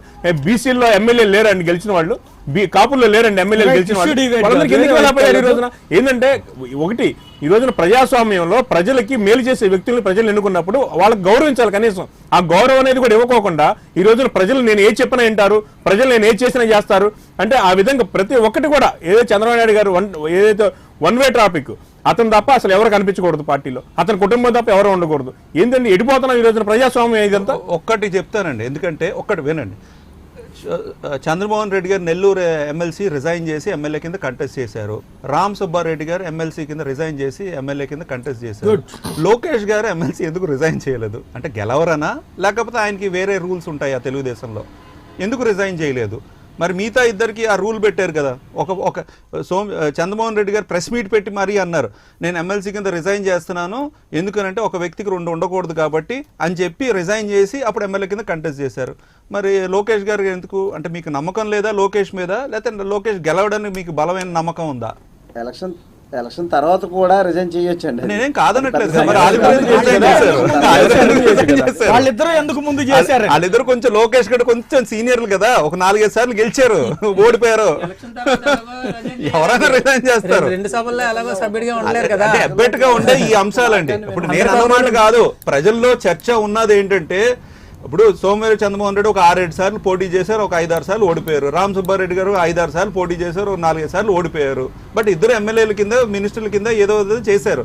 బట్ వాళ్ళిద్దరికి ఏదైనా ఎగ్జంప్షన్ ఇవ్వాలి వాళ్ళకి. ఎందుకనంటే రాజకీయంగా వీళ్ళకి చతురత ఉంది, రాజకీయంగా తెలుగుదేశం చాలా కాలం నుంచి సర్వీస్ చేశారు. వీళ్ళ సర్వీసెస్ రేపొద్దున ఎమ్మెల్యే ఓడిపోయినా కూడా ఎమ్మెల్సీ కింద అన్న మన పార్టీకి కానీ ప్రజలకు కానీ మేలు చేకూరే విధంగా ఉండాలని రామ్ సుబ్బారెడ్డి గారిని చంద్రమోహన్ రెడ్డిని ఉంచాలి. లోకేష్ గారు మొన్న గెలిచాడు కాబట్టి పర్లేదని చెప్పి డిస్కౌంట్ ఇవ్వాలి. రివర్స్ లో ఏంటంటే సీనియర్లు ఇద్దరిని రిజైన్ చేసేసేయండి అని చెప్పి. ఇంకొక విషయం అండి, చంద్రబాబు నాయుడు గారు ఎమ్మెల్యేగా క్యాండిడేట్లని నిలబెడుతున్నప్పుడు ఎమ్మెల్సీగా ఉంటే ప్రజల్లో తప్పుడు సంకేతం వెళ్తుంది కాబట్టి మనం ఎమ్మెల్సీగా రాజీనామా చేసి ఎమ్మెల్యేలుగా పెడదామని ముందులో డెసిషన్ తీసుకున్నారండి. తర్వాత వాళ్ళిద్దరూ రాజీనామా చేసి వాళ్ళిద్దరికి టికెట్లు ఇచ్చిన తర్వాత చంద్రబాబు నాయుడు కొడుకు విషయం లోకేష్ వరకు వచ్చేపాటికి చంద్రబాబు నాయుడు గారు ఆలోచన విధానం మారిపోయి ఇంట్లో వాళ్ళతో చర్చించి, అంటే ఇది వాళ్ళ పార్టీ వాళ్ళు చెప్పిందని ఇంట్లో వాళ్ళతో చర్చించి అమ్మో కొడుకు ఓడిపోతే మళ్ళీ ఏమైనా ఇబ్బంది అవుద్దా అని చెప్పి మాట ఆయనకు మార్చి ఆయనకు ఒకరికి ఎగ్జామ్షన్ ఇచ్చి ఆయన్ని మంగళగిరిలో నిలబెట్టి మిగతా వాళ్ళకి వేరే విధంగా చూడడం అనేది ఇది రాష్ట్ర ప్రజలకి ఇవన్నీ ఆలోచిస్తున్నారండి. ఎందుకంటే మీ పార్టీ వల్లే వీటి మీద చర్చ జరుగుతుంది, మీ పార్టీ వల్లే మీ యొక్క నిర్ణయాన్ని హర్షించే పరిస్థితులు ఈరోజు లేరు. అందువల్ల ఏదైనా చేస్తే చంద్రబాబు నాయుడు గారు గతంలో ఒక విధంగా మంచి ఆలోచన విధానంతోనే ఉండేవారండి. ఎప్పుడైతే లోకేష్ నాయుడు ఈ యొక్క రాజకీయాల్లోకి వచ్చాడో అప్పటి నుంచి కూడా చంద్రబాబు నాయుడు గారు ఆలోచన విధానమే మొత్తం మారిపోయిందండి. ఎంత మటుకి లోకేష్ని ఏ విధంగా ముఖ్యమంత్రి చేయాలా, లేదంటే లోకేష్ తోడరులకి ఎంపీ టికెట్లు ఇవ్వడం, ఇవన్నీ ఏంటంటే బాలకృష్ణకి భయపడడం, కుటుంబ సభ్యులకు భయపడడం, కుటుంబ పాలన ఎప్పుడైతే తెద్దాం అనుకున్నాడో ఆ రోజు నుంచి చంద్రబాబులో గణనీయమైన మార్పు వచ్చిందనమాట. రైట్, ఏమంటారు సోములు గారు? ఇంకో పాయింట్ జస్ట్ మీరు మాట్లాడే ముందు మీరు అన్నారు ఇంత ముందు మంచి నాయకులు జాతీయ స్థాయిలో తయారు చేశారని.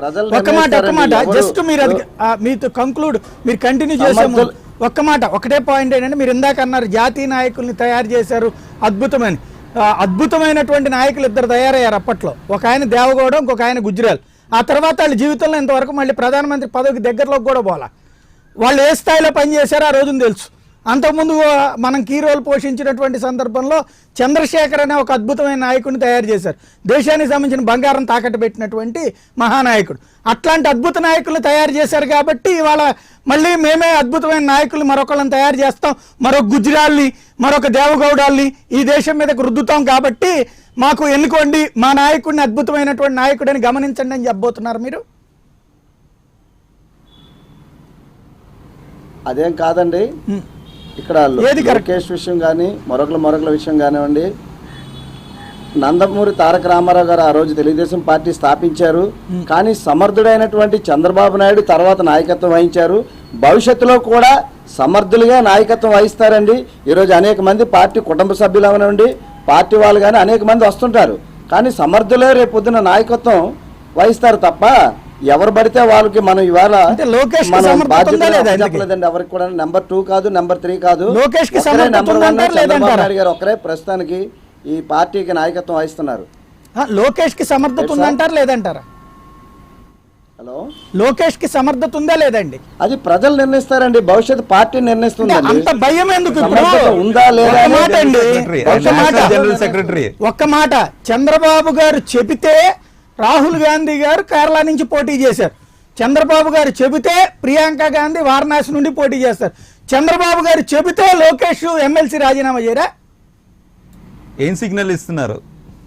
చెప్పలేదా? సార్, భయపడ్డారు. వారసులు అనేవి అనేక పార్టీల్లో అనేక మంది చేస్తుంటారండి. ఇలా ఎవరు చాలా చేయలే, మంది కుటుంబ సభ్యులు ఇలా అందరూ ఎవరు కూడా చేయలే. కేసీఆర్ ఇంట్లో కానీ, ఎమ్మెల్సీ మిగతా సోనియా నాయకులు ఇద్దరితో గాంధీ రాజీనామా ఇంట్లో కానీ చేయించి ఎంతో ఎమ్మెల్యే మంది టికెట్లు కుటుంబ ఇచ్చి సభ్యులు పోటీ సొంత చేస్తుంటారు. కొడుకుతో ఎమ్మెల్సీ రాజీనామా చేయించే ధైర్యం చేయనటువంటి నాయకుడు ఇంకెవరు చేయలే. కేంద్రంలో ఓ పక్కన రాహుల్ గాంధీ లాంటి వాళ్ళని ధైర్యంగా ఇంకో చోట పోటీ చేశారు. ఇక్కడ మనం వచ్చేటప్పటికి ఇంత ఓపెన్ గా ఎందుకు భయపడుతున్నాం? సార్, అది పెద్ద ఇష్యూ కాదండి, తర్వాతనే చెయ్యొచ్చండి. కాదా? సమర్థుడు అనేవాడు పోనీ ఇప్పుడు అక్కడ చేస్తారా? లోకేష్ ఈ రోజు మంగళగిరిలో చేస్తారా? వాళ్ళు చేస్తారా? గెలుస్తున్నారు. ఈ రోజు చేస్తారా? ఆయన సమర్థత కూడా నిరూపించుకుంటాడండి అంటే భవిష్యత్తులో. ఇంకే నిరూపించుకోవాలి. సమర్థత సార్, నిరూపించుకోవడం ఆయన- అంటే ధైర్యంగా నేను ఆయన రాజీనామా రాజీనామా కూడా ఇప్పుడు ఒక్క మాట చేస్తారండి. అండి, ఒక్క మాట. సో ఇప్పుడు రాజీనామా చేసి పడేసి ఎన్నికలకు వెళ్ళడం అనేటువంటి ధైర్యం మొన్న శిల్పా మోహన్ రెడ్డి చేశారు. తెలంగాణలో కేసీఆర్, హరీష్ రావు ఇట్లాంటి వాళ్ళందరూ అంతకుముందు చేసి చూపించారు. అంతకుముందు 2012లో మీకు డిపాజిట్లు కూడా కోల్పోయినటువంటి ఎన్నికలు జరిగినాయి, గుర్తున్నాయో లేదో, బై ఎలక్షన్స్. ఆ రోజున వైసీపీకి వెళ్ళినటువంటి కాంగ్రెస్ పార్టీ ఎమ్మెల్యేలు రాజీనామా చేసి అవతల పడేసి ఎన్నికలకు వెళ్ళారు. మరి ఆ రోజున వాళ్ళందరికీ ధైర్యం ఉంది, ఒక్క లోకేష్కి ధైర్యం లేకపోవడం ఏంటి, తెలుగుదేశానికి ధైర్యం లేకపోవడం ఏంటి? భావి ముఖ్యమంత్రి అని చెప్పబడేటువంటి వ్యక్తి ఎమ్మెల్సీ ఉంచుకుని ఎమ్మెల్యేకి పోటీ చేయడం ఏంటి? మిగతా ఇద్దరి చేత ఎమ్మెల్సీ రాజీనామా చేయించి ఎమ్మెల్యే టికెట్లు ఇవ్వడం ఏంటి? ఇది ఏ విధమైనటువంటి సంకేతం? మీరు నిజంగా ఆత్మగౌరవము, ఆత్మాభిమానము, లేకపోతే ధైర్యం, గుండె ధైర్యం ఇట్లాంటి మాటల్ని చెప్పడానికి హక్కు, అధికారం మీకుందా? సార్, మాకు భావి ముఖ్యమంత్రి అని మేము ఎక్కడ కూడా చెప్పలేదండి. ఎవరా? తర్వాత ఇది పెద్ద ఇష్యూ కాదు. ఎవరా ఎన్నికల ఆయనకి? తర్వాత కూడా ముఖ్యమంత్రిగా రాజీనామా అయితే పనికిరాడా? చేయొచ్చు. మేము అక్కడ ఎన్నికల్లో గెలుస్తున్నాం, లోకేష్ గారు గెలుస్తున్నారు సార్. మరి ఎందుకు రాజీనామా చేయడం? ఎమ్మెల్సీ రాజీనామా చేస్తాం కొడుకు వచ్చేది కదా. గెలుస్తున్నారు. సోములు గారు ఎమ్మెల్యే అయ్యేవాళ్ళు, ఎమ్మెల్సీ అయ్యేవాళ్ళు కదా. మీరు చెప్తున్న 150 సీట్లలో లోకేష్ గారి పేరు ఉండదని చెప్పి మీరు రాజీనామా చేయించలేదండి. లేదు సార్, చంద్రబాబు నాయుడు గారు అది 150 జరుగుతుంది. సీట్లు గెలుస్తాం అంటున్నారు అది కదా, పెద్ద 150లో విషయం లోకేష్ కాదు పేరు ఉండదంటారా? అది కాదండి, మొన్న ఇద్దరిని రాజీనామా చేయించి అందులో ఇద్దరు తెలుగుదేశం నాయకులకు అవకాశం ఇచ్చారు చక్కగా కొత్తగా. మరి మీలాంటి వాళ్ళకి ఒకరికి వచ్చుండేది కదా. ఇప్పుడు ఇది ఉంచుకుని అది ఉంచుకుని అప్పుడు మళ్ళీ కుదరవు కదా. సార్, ఎమ్మెల్సీ కూడా రాజీనామా చేస్తారు సార్. ఆయన ఎప్పుడు ఎమ్మెల్సీ కూడా చేసేస్తారు. ఎప్పుడు? అది పెద్ద సమస్య కాదులేండి. అంటే ప్రజల్లో మనం ఓటేద్దాం అనుకున్నారు మంగళగిరిలో, త్వరలో చేస్తారు. ఆయనకి ఎలాగే ఎమ్మెల్సీ త్వరలో ఉంది కదా అని చేస్తారు. వేయలేదు కొంతమంది. లోకేష్ గారు అక్కడ మంగళగిరిలో గెలుస్తారు కూడా. రైట్. ఒక్కసారి పబ్లిక్ రెస్పాన్స్ చూద్దాం. శ్రీరామ్ శ్రీకాకుళం నుంచి ఫోన్ లైన్లో ఉన్నారు. శ్రీరామ్ గారు నమస్తే సార్. నమస్తే, చెప్పండి. సార్, అక్కడ ఉన్న పెద్దలందరూ నమస్తే, చెప్పండి. సార్, ఈవీఎం మీద రాత్రి పుత్తూరు హరిప్రసాద్ గారు ఒక స్టేట్మెంట్ ఇచ్చారు సార్. ఉమ్, ఏదనంటే ఈ చేయలేము అంటే దాన్ని ముట్టుకుంటే ఈవీఎం ని ముట్టుకుంటే ట్యాంపరింగ్ చేయగలము, లేదంటే చేయలేమని చెప్పి అన్నారు. ఉమ్, దాన్ని సుధీర్ హాస్పిటల్ గారు ఒక ఫుడ్ చేశారు. అంటే దాన్ని ముట్టుకోకుండా అంటే దాన్ని ట్యాంపరింగ్ చేయడం అని అర్థం కదా. అంటే ఏమన్నారు ఉమ్, ఈ ఆంధ్రాలో కానీ టీడీపీ అధికారం కానీ వస్తే ట్యాంపరింగ్ కానట్టుగా, రైట్. ఒకవేళ ఆంధ్రాలో కానీ అధికారం రాకపోతే ట్యాంపరింగ్ చేసినట్టుగా. అంటే వాళ్ళ ఉద్దేశం ఏంటంటే ఇప్పుడు నుండి ప్రిపేర్ అవుతున్నారు మోసపోతున్నాము. ఎందుకంటే దీని మీద పెట్టించి ఒక టాప్ చూపించాలి. నెక్స్ట్ లోకేష్ గారికి ఏమో చెప్తారు, లోకేష్ గారు ఎమ్మెల్సీ రాజీనామా చేయలేదు. ఆయన అలాగే ఓడిపోతారు కాబట్టి ఆయనకి రాజీనామా చేయలేదు. థ్యాంక్ యూ అండి శ్రీరామ్ గారు. బాబు ఒంగోలు నుంచి ఫోన్ లైన్లో ఉన్నారు. బాబు గారు బాబు గారు చెప్పండి. ఎన్నికలప్పుడు సార్ నమస్తే అండి. నమస్తే, చెప్పండి. ఎన్నికలప్పుడు మోడీ గారు, కేసీఆర్, జగన్ ఈ రాష్ట్రాన్ని దోచుకుని విచ్ఛిన్నం చేయడానికి వస్తున్నారు, అప్రమత్తం ఉన్నారని హెచ్చరించిన చంద్రబాబు నాయుడు గారు ఎన్నికల అనంతరం తన ఓటమి గమనించి ఇవాళ ప్రత్యక్షంగా ఈవీఎంల మీదే పోరాటం అంటున్నారండి. ఇది ఎంతవరకు సమంజసం? 2014 నుండి 18 దాకా కేంద్ర ప్రభుత్వంలో వీడు కలిసి ఉన్నప్పుడు ఆ ఈవీఎంల మీద ఎందుకు వీళ్ళు చర్చ పెట్టలేదు? ఆ ఈవీఎంలు వద్దు అంటే పార్లమెంట్ లో చర్చ తీసుకురావాల్సింది, అంటే క్యాబినెట్ లో చర్చ తీసుకురావచ్చు కదా. 2018 దాకా ఏనాడు కూడా చర్చించలేదండి. తర్వాత పారదర్శక గురించి మాట్లాడుతున్నారండి. మా మంగళగిరిలో లోకేష్ గారు కొన్ని ముఖ్యమైన చోట, మీరు మంగళగిరి అండి, మంగళగిరి అంటున్నారు మీరు కూడా. సరే మంగళగిరి సార్, మంగళగిరిలో లోకేష్ గారు అంటే భావి రాష్ట్ర ముఖ్యమంత్రి గారు ఓటుకి ఏసీ ఇచ్చారు సార్. మీరు మరి పారదర్శక గురించి మాట్లాడుతున్నారంటే ఎలా నమ్ముకోవాలి? ఒక విషయం ఏంటంటే సార్, నేరస్తులే కంప్లైంట్ ఇస్తే చర్యలు తీసుకుంటారా అన్నారు కదా.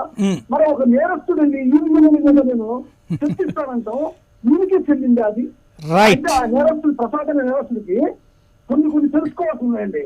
చంద్రబాబు నాయుడు ద్వారా బుద్ధిగారు నుండి తెలుసుకున్నామని ఒక ప్రయత్నం చేస్తే దాన్ని చంద్రబాబు నాయుడు సహకరిస్తున్నారు సార్. ఘోరమైన పరిస్థితి రాష్ట్రానికి వద్దండి. థ్యాంక్ యూ బాబు గారు. మోహన్ శ్రీకాకుళం నుంచి ఫోన్ లైన్ లో ఉన్నారు. మోహన్ గారు నమస్తే సార్. నమస్తే, చెప్పండి. సాయి గారు నమస్తే సార్. నమస్తే, చెప్పండి. సార్ ఈవీఎం గురించి ఇప్పుడు మాట్లాడుకోవడం సార్. ఎలక్షన్ నోటిఫికేషన్ ఇచ్చారు కదా, ఆ రోజు మాట్లాడాలి సార్. ఈవీఎంలు బాగాలేదు, బ్యాలెట్ పెట్టండి అని. ఇప్పుడు ఈవీఎం గురించి ఎందుకు మాట్లాడుతున్నారు? రైట్, అది కరెక్ట్ కాదండి. ఎలక్షన్ నోటిఫికేషన్ ఇచ్చిన రోజు ఈవీఎంలు పెట్టకండి, బ్యాలెట్ పెట్టండి. బిఫోరే పెట్టాలి, అది కూడా. అదే బిఫోరే పెట్టుంటే బ్యాలెట్ పెట్టమని ఆ రోజు అడుగుంటే చాలా బాగుండు, చాలా మర్యాదగా ఉన్నది. మర్యాదతో కూడిన పనే కాదు. ఈవీఎంలు రావుల మీద ఉంటే ఆ ఈవీఎంలు 100-200 తెప్పించి దాన్ని అందరూ మీడియా సమక్షంలో పెట్టి పెంచుకోనండి. థ్యాంక్ యూ అండి.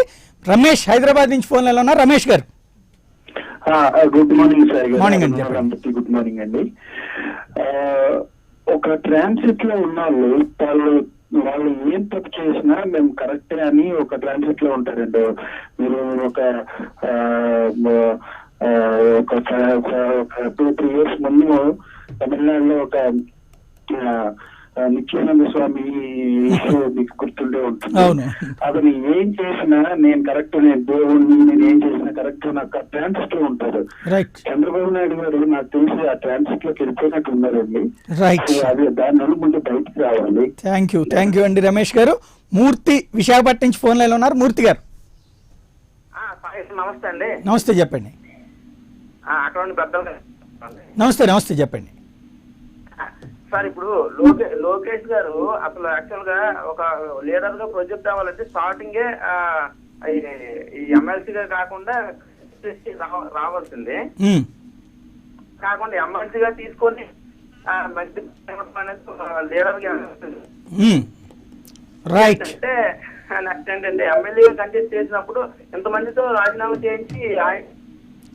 థ్యాంక్ యూ మూర్తి గారు, మంచి పాయింట్ రైజ్ చేశారు. కృష్ణ విశాఖపట్నం నుంచి ఫోన్ లైన్ లో ఉన్నారు. కృష్ణ గారు సార్, ఇప్పుడు బ్యాలెట్ పేపర్ పెట్టడం వల్ల ఎవరికైనా నష్టం ఉంటుంది సార్? ఏమండి బ్యాలెట్ పేపర్ పెట్టడం వల్ల ఎవరికైనా నష్టం ఉంటుంది? ఏముండదు. హలో, ఏముండదు, చెప్పండి. బ్యాలెట్ పేపర్ పెట్టడం వల్ల ప్రజాస్వామ్యానికి ఎవరికైనా నష్టం ఉంటుంది? ఏం నష్టం ఉండదండి. కాకపోతే ఏంటంటే ముందు నుంచి ప్రిపేర్ అవ్వాలి, ఏడాది ముందు నుంచి. అవును సార్, ఇప్పుడు క్యాంపెయిన్ చేశారు, ఒకరు క్యాంపెయిన్ చేసి ఓడుకున్నారని రకరకాల మాట్లాడుతున్నారు. అదంతా ఇష్యూ అంటే అంతకుముందు రిగ్గింగ్ జరిగేదండి. బ్యాలెట్ పేపర్లు ఉన్నప్పుడు ఎత్తుకుపోయేవాళ్ళు, బూత్ క్యాప్చరింగ్ చేసి బాక్సులు ఎత్తుకుపోయేవాళ్ళు. తెలియక మాట్లాడుతున్నాను. రిగ్గింగ్ జరిగితే మా యొక్క వేళల్లో జరిగితే, ట్యాంపరింగ్ జరిగితే మొత్తం జరిగింది లేదండి. దీంట్లో అది కాదు, ట్యాంపరింగ్ జరిగితే చూపించాలి ఓపెన్ గా. రిగ్గింగ్ అయితే ఓపెన్ గానే కనబడుతుంది. ఎత్తుకుపోయి మొత్తం బ్యాలెట్ లో గుద్దేసుకోవచ్చు. టెక్నాలజీస్ మారిన తర్వాత రకరకాల ప్రాబ్లమ్స్ వస్తున్నాయి సార్. అదేనండి, ఇప్పుడు పేపర్ తో కూడా బోలెడ్ అని ప్రాబ్లమ్స్ ఉన్నాయి. అవును సార్, కాబట్టి ఆ ప్రాబ్లం ఉందని ఇది సొల్యూషన్ వచ్చింది. దీంట్లో నాకు అనుమానం ఉంది కాబట్టి చెయ్యొద్దని చెప్తున్నాం, అంతే తేడా. సార్ ఒక విషయం సార్, ఇప్పుడు రిగ్గింగ్ గుర్తేయాలనుకోండి సార్, గంటలు ఎన్ని చేయగలుగుతారు? అది కరెక్ట్ కదా. రిగ్గింగ్ చేస్తే గంటలో 1000 ఓట్లు వేయొచ్చు. అదే ఈవీఎం లో రిగ్గింగ్ చేయాలంటే గనక, ఈవీఎం లో రిగ్గింగ్ చేయాలంటే గంటలో 100 కుదురుతుంది. అదే తేడా. అందుకనే ఇక్కడ రిగ్గింగ్ కోరుకుంటున్నాం మనం బ్యాలెట్లు పెట్టి. అవును సార్, అదే దాన్ని ట్యాంపరింగ్ అనుకోండి సార్, 10 నిమిషాల్లో కుదరదండి, ట్యాంపరింగ్ అనేటువంటిదే కుదరదు. చేసి చూపించమని ధైర్యంగా ఇచ్చారు, ఎవరు చేయలేకపోయారు. సార్ ఎవరు చేసిన ఎవరైనా ఇప్పుడు టెక్నాలజీస్ ఉపయోగించి ఇంజనీరింగ్. అవునండి, అది కాదు, ఇంజనీర్లు అందరినీ పిలిపించి వారం రోజుల పాటు చూపించమన్నారు, ఎవరికి చేతకాల. అది ఎవరు ధైర్యం చేయరు సార్, ఎందుకంటే ధైర్యం చేసేది ఏంది, పార్టీ చెప్పినప్పుడు ధైర్యం చేసి చూపించాలా. అంటే అది కాదు, నేను ఊహల్లో ఉన్నాను కాబట్టి నాకు నచ్చలేదు కాబట్టి నువ్వు చేయొద్దంటే అట్ట, నీకు దమ్ము ఉంటే చూపించాలా. అందులో ఇదిగో నేను ట్యాంపరింగ్ చేశాను అంటే ఆపేస్తారు చచ్చినట్టు. కానీ నాకు డౌట్ ఉంది కాబట్టి నువ్వు ఆపు అంటే, నాకు బ్యాలెట్ మీద డౌట్ ఉంది, బ్యాలెట్ ఆపేయండి, రేపటి నుంచి చేతులెత్తుదాం అందరం, రోడ్డు మీద చేతులెత్తి ఓట్లు వేసుకుందాం. బ్యాలెట్ లో కూడా తీసుకెళ్లి వాళ్ళ ఇంట్లో గుద్దుకుని తెచ్చి వేయొచ్చు, తప్పే ఉంది అందులో. అవును సార్, మీరు అన్నది అయితే కానీ ప్రజాస్వామ్యం అనేది ఓటు అన్నది చాలా వాల్యుబుల్ కాబట్టి ఓటు ఇక్కడైతే ఒక లెక్క ఉంది, తేడా ఎవరు రిగ్గింగ్ చేయడానికి లేదు ఇందులో. నుంచి చాలా మంది డబ్బులు కొనుక్కోవడం, చాలా మంది పడిందో లేదో తెలుసుకోవడం, చాలా మంది ఏం జరుగుతుందో తెలియదు. ఎందుకంటే ప్రజాస్వామ్యం. రైట్, మీరు శుభ్రంగా అడవులకు వెళ్ళొచ్చు ఆ యాంగిల్ అయితే. థ్యాంక్ యూ వెరీ మచ్ అండి. కృష్ణ విశాఖపట్నం నుంచి ఫోన్ లైన్లో ఉన్నారు. కృష్ణ గారు. వెంకట్ పశ్చిమ గోదావరి జిల్లా నుంచి ఫోన్ లైన్లో ఉన్నారు. వెంకట్ గారు.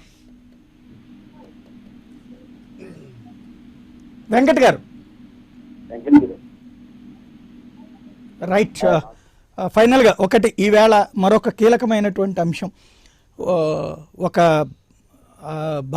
మన ఆంధ్రప్రదేశ్కి సంబంధించిన అమ్మాయి జయప్రద, అజమ్ ఖాన్ గారు నిన్న ఇచ్చినటువంటి స్టేట్మెంట్. సాధారణంగా ఒక మహిళకి సంబంధించి ఏదన్నా అనగానే మహిళల కోసమే పుట్టినటువంటి తెలుగుదేశం పార్టీ, మహిళల ఆత్మగౌరవం కోసం బ్రతికేటువంటి ఆంధ్రలో ఉన్నటువంటి నాయకులందరూ కూడా వెంటనే కొవ్వొత్తులు వెలిగిస్తారు, ఖండిస్తారు, వాళ్ళని ఎట్టంటి వాళ్ళనైనా సరే చొక్కాలు పట్టుకుని రమ్మంటారు. ఇవాళ అజమ్ ఖాన్ మాట్లాడిన మాట గుర్తుంది కదా, ఏమంటారు? ఆ పదం వాడడానికి సిగ్గుగా ఉందని. అంటే అదే అండి, అజమ్ ఖాన్ గారు అన్నారు, ఆ విధంగా మాట్లాడకూడదు. ఎవరైనా అజమ్ ఖాన్ ఇదివరకు జయప్రద గారు కూడా వారికి పరిచయం కూడా, ఆ పార్టీలో ఉన్నారు, అదంతా కూడా అందరికీ తెలిసిన విషయం, తెలియని వ్యక్తి కాదు జయప్రద గారు. అండ్ జయప్రద గారు ఆంధ్ర రాష్ట్రంలో కొంతవరకు పొలిటికల్గా అంత పైకి ఎదగకపోయినా, బట్ ఉత్తరప్రదేశ్లో జయప్రద గారు పలు దఫాలు గెలవడం కానీ రాజ్యసభ ద్వారా వెళ్ళడం కానీ జరిగి నేషనల్ పాలిటిక్స్లో ఆవిడకి ఒక ప్రెజెన్స్ ఉన్నది. ఒక సినిమా యాక్ట్రెస్గా అనే కాకుండా పొలిటికల్గా కూడా సమాజ్వాదీ పార్టీలో వర్క్ చేశారు, తర్వాత వేరే 1 or 2 అదర్ అఫిలియేషన్స్ ఉన్నారు కాబట్టి నేషనల్ పాలిటిక్స్ వరకు షీ వాజ్ బిగ్ ప్లేయర్. అంటే ఆ గౌరవం ఆవిడకి ఇవ్వాలి. రాజమండ్రిలో ఇంటర్మీడియట్ చదువుకున్న, రాజమండ్రి చెందిన ఆవిడ జయప్రద గారు, మా కాలేజీలోనే చదివారు ఆవిడ ఇంటర్మీడియట్. అంటే ఆ విధంగా అజమ్ ఖాన్ అన్నారు కాబట్టి అజమ్ ఖాన్ గారు ఆదిత్యనాథ్ 2 రోజులు లేకపోతే 72 గంటలు వాళ్ళిద్దరిని బ్యాన్ చేయడం జరిగింది. మేనకా గాంధీ గారిని ఇంకో వేరే వారిని కూడా ఒక 24 గంటలు బ్యాన్ చేయడం జరిగింది. డెఫినెట్గా ఆంధ్ర రాష్ట్రంలో మహిళా లోకం ఏంటంటే ఒక వర్గానికి వంత పాడుతుందని పలు దఫాలు చూసాం, పలు అంశాల్లో చూసాం ఆ విధంగా స్పందించడం అనేది. బట్ ఏదేమైనా కూడా జయప్రద గారు మనకి పరిచయం ఉన్నా లేకపోయినా కూడా ఒక ఆంధ్ర రాష్ట్ర తెలుగు బిడ్డగా, ఉభయ తెలుగు రాష్ట్రాల తెలుగు బిడ్డగా, ఒక స్త్రీగా కూడా మనం అందరూ కూడా వీ షుడ్ సపోర్ట్ హర్. ఎవరైనా నెగిటివ్గా ఆవిడ గురించి మాట్లాడినప్పుడు పొలిటికల్గా ఎన్నో మాట్లాడుకోవచ్చు. ఆవిడ వేరే పార్టీలో ఉన్నారు, అజమ్ ఖాన్ గారు వేరే పార్టీలో ఉన్నారు, ఎన్నో అంశాలు చర్చించుకోవచ్చు. పర్సనల్ విషయాలు అవసరం లేదు. అన్లెస్ ఏదైనా గ్రేవ్ సిచ్యువేషన్స్ ఉంటే మాట్లాడతారు తప్ప. ఆంధ్ర రాష్ట్రం కూడా తీసుకోండి, వివేకానంద రెడ్డి గారు చాలా సౌమ్యుడు అని అందరికీ తెలుసు. మీ అందరినీ కూడా పరిచయం ఉన్న వాళ్ళందరూ కూడా we can vouch saying that 100% gentlemen అని. మరి అలాంటి వ్యక్తి హత్య అయిన తర్వాత దాన్ని ఏ విధంగా ఉభయ తెలుగు రాష్ట్రంలో ఉభయ పార్టీలు ఏ విధంగా వాడుకున్నారు అన్నది కూడా it's not proper. And definitely our support is for Jayaprada గారు and Azam Khan should be reprimanded. మళ్ళీ కానీ ఈ విధంగా మాట్లాడితే వీళ్ళందరికీ ఎలా అయిపోయిందంటే అండి, అంటే పలుసార్లు, అంటే ఈసారి ఏదో 72 గంటలు 24 గంటలు కానీ అజమ్ ఖాన్ కానీ ఒక 6 డజన్ మంది లీడర్స్ ఎస్పెషలీ ఫ్రమ్ ఉత్తరప్రదేశ్ ఏదన్నా మాట్లాడేసి సారీ చెప్పేస్తున్నారు ఎలక్షన్ కమిషన్. రైట్. ఇంకొక ప్రధానమైంది ఇక్కడ మన తెలుగు అమ్మాయి, గుంటూరు జిల్లా అమ్మాయి సుమలత మీద ఇప్పుడు ప్రస్తుతం చంద్రబాబు గారు నిఖిల్ గౌడ్ని గెలిపించడానికి వెళ్తున్నారు. సుమలత గారు కావాలంటే డైరెక్ట్గా బీజేపీ పార్టీలో చేరొచ్చు, ఆవిడకేమీ వద్దని ఎవరు అనలేదు, ఆవిడని వెల్కమే చేశారు. బట్ ఆవిడ ఇండిపెండెంట్గా కంటెస్ట్ చేయడం, ఇండిపెండెంట్ అఫిలియేషన్తో ఒక నా భర్త సిద్ధాంతాలకు నేను కట్టుబడి ఉండి ముందరకు వస్తానంటే చాలామంది తెలుగు రాష్ట్ర సినిమా హీరోలు కానీ తెలుగు రాష్ట్ర రాజకీయ నేతలు కూడా సపోర్ట్ చేయడం జరిగింది.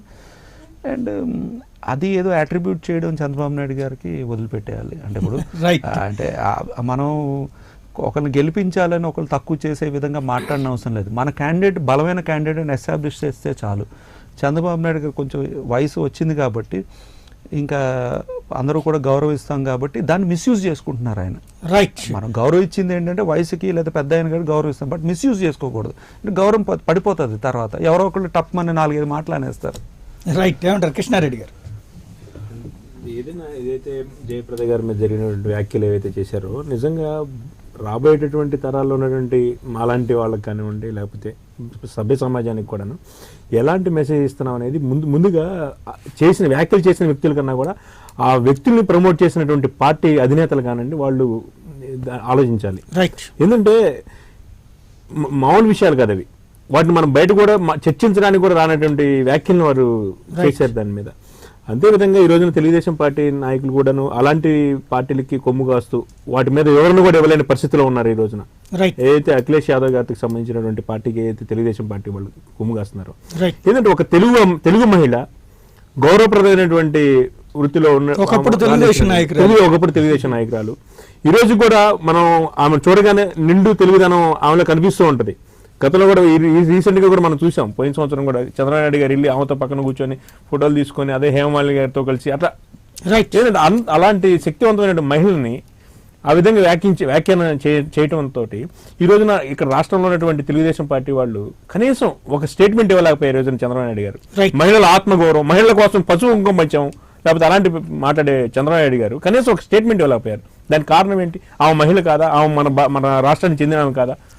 ఒక తెలుగు మహిళ ఉత్తరప్రదేశ్ లాంటి దగ్గర రాణించగలుగుతుందంటే ఈ రోజున అలాంటి పెద్ద రాష్ట్రంలో రాణించగల తెలుగు మహిళకి నువ్వు ఇచ్చే గౌరవం ఏంటి? ఈ రోజున ఏ పార్టీలో ఉండొచ్చు కాక.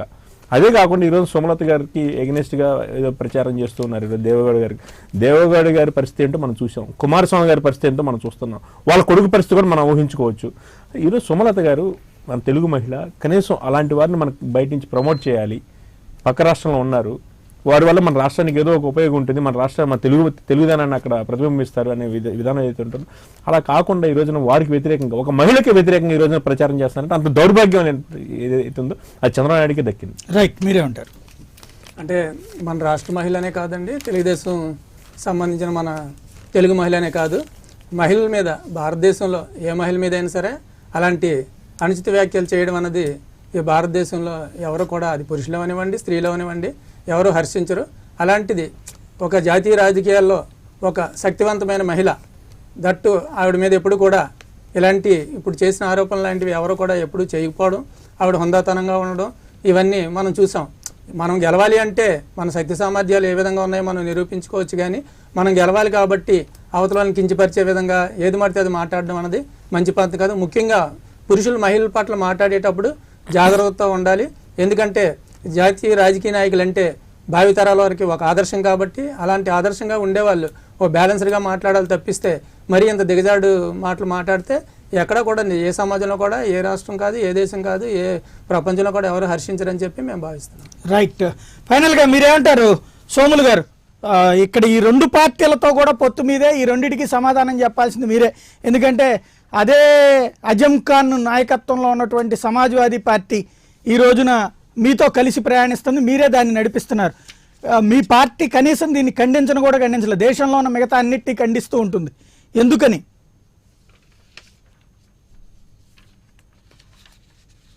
దానికి ముందు జరిగిన పరిణామాల గురించి మరి మా పార్టీకి వారికే తెలియాలి.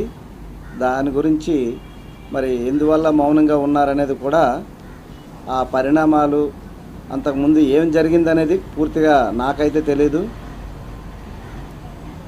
రైట్, ఎందువల్ల ఆ పరిస్థితి వచ్చిందో కూడా నాకు తెలియదండి.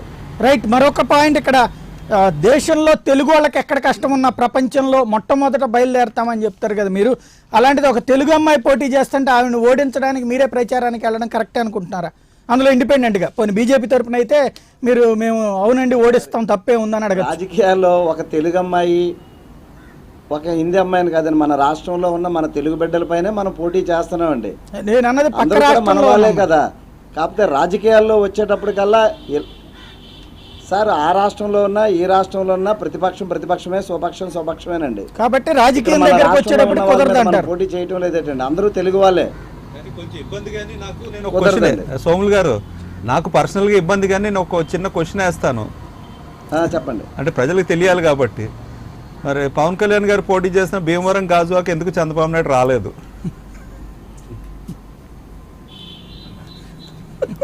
సార్ మేము అక్కడ పోటీలో పెట్టాం, పోటీ జరుగుతుంది. ఎందుకు ధైర్యం చేయలేదని బాబు గారు అక్కడ పోటీ ధైర్యం చేయలేదా ఉంది? బాబు గారు ధైర్యం చేయలేదా?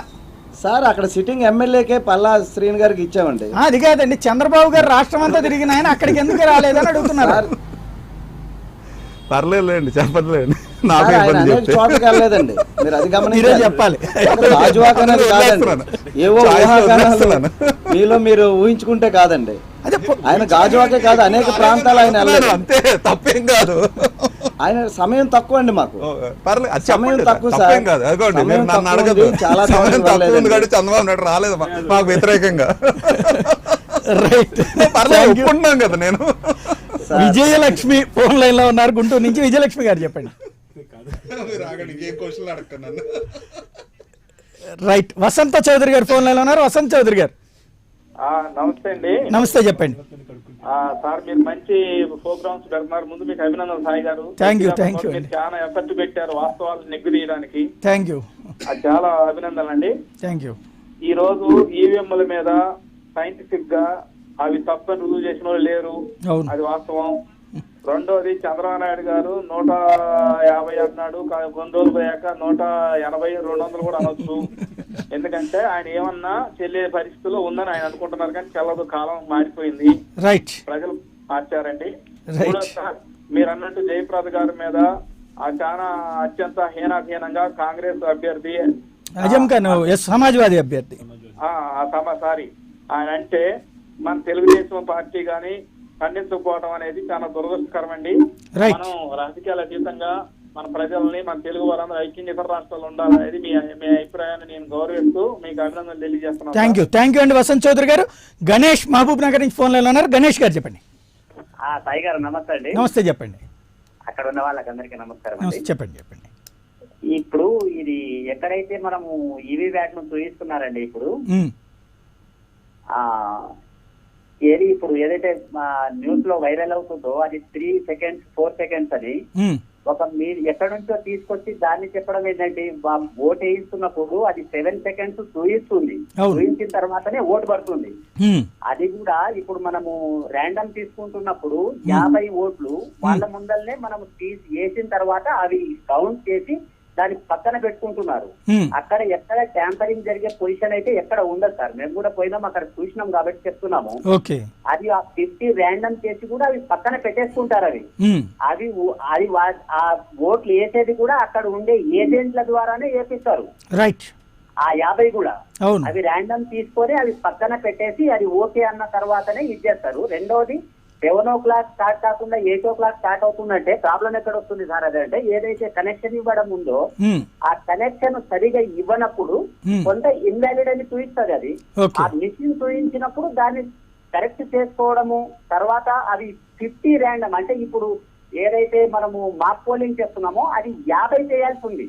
అది 50 వరకు చేయాల్సి ఉంది కాబట్టి టైం తీసుకుంటుంది తప్ప అక్కడ ఏదో 7 o'clock చేయాల్సింది 7:30 అవుతుంది, 8 అవుతుంది అనేది అక్కడ కొంచెం ఆ ఏదైతే ఏజెంట్స్ తొందర రాకపోవడం, ఆ మాక్ పోలింగ్ అనేది 50 చేయాల్సింది అక్కడ కొంచెం లేట్ కావడం, దాని వల్లనే లేట్ అవుతుంది. కానీ మిషన్ దగ్గర ఏదో జరిగింది అనేది మాత్రం వాస్తవం. థ్యాంక్ యూ అండి గణేష్ గారు. రాంబాబు విజయనగరం నుంచి ఫోన్ లైన్ లో ఉన్నారు. రాంబాబు గారు నమస్తే. సాయి గారు నమస్తే, చెప్పండి. మీకు ముఖ్యంగా శ్రీధర్ గారికి మంచి డిస్కషన్ మీరు అంటే ఫెయిర్ గా కండక్ట్ చేయడం గత ఛానల్గా ఫాలో అవుతున్నాను. అది కంటిన్యూ చేస్తారని ఆశిస్తున్నాను. తప్పకుండా. ముఖ్యంగా జయప్రద గారి మీద చేసిన కామెంట్స్ నిజంగా అది ఎవరు యాక్సెప్ట్ చేయకూడదు. అట్లాంటి వాళ్ళు ఇంకా కొంచెం ఎక్కువ సివియర్ యాక్షన్ తీసుకుంటే బెటర్ గా ఉంటుంది. అట్లాగే సుమలత గారి విషయంలో ఖచ్చితంగా మనం సపోర్ట్ చేయాలి. అంటే వెళ్లకుండా ఉండుంటే ఖచ్చితంగా చంద్రబాబు గారి గౌరవంగా ఆయనకి కొంచెం గౌరవంగా ఉంటుంటేమో సపోర్ట్ చేయకపోయినా కనీసం. థ్యాంక్ యూ అండి రాంబాబు గారు. ప్రమోద్ టెక్సాస్ నుంచి ఫోన్ లైన్ లో ఉన్నారు. ప్రమోద్ గారు హాయ్ అండి. హాయ్. గుడ్ మార్నింగ్ అండి. మార్నింగ్. శ్రీధర్ గారు థ్యాంక్స్ అండి. మీరు చాలా డేస్ తర్వాత ప్రైమ్ మినిస్టర్ వచ్చారు. మేము ఎలక్షన్ టైం నుంచి చాలా డేస్ నుంచి చూస్తున్నాను. Happy to be. And sir ఇప్పుడు 175 వస్తాయి వస్తాయని చెప్పలేదు అన్ని parties. It's good thing. And last 2-3 days నుంచి జనసేనాన్ని చాలా లైక్ ఏమంటారు బ్యాన్ కొడుతున్నారు, అంటే బాగా కొడుతున్నారు. ఏమన్నా జనసేన హెల్ప్ కావాల్సి వస్తుందేమో నాకు తెలిసి అందుకోసమే టీడీపీ వాళ్ళు అండ్ వైసీపీ వాళ్ళు చాలా సపోర్ట్ చేస్తున్నారు జనసేనకి. లాస్ట్ 2-3 days నుంచి 25 నుంచి పార్టీ వస్తాయని. సో అక్కడే తెలిసిపోతుంది, డైలీ తగ్గిపోతుంది. ఎవరు చెప్తున్నారు? టీడీపీ వైసీపీ వాళ్ళు చెప్తున్నారా?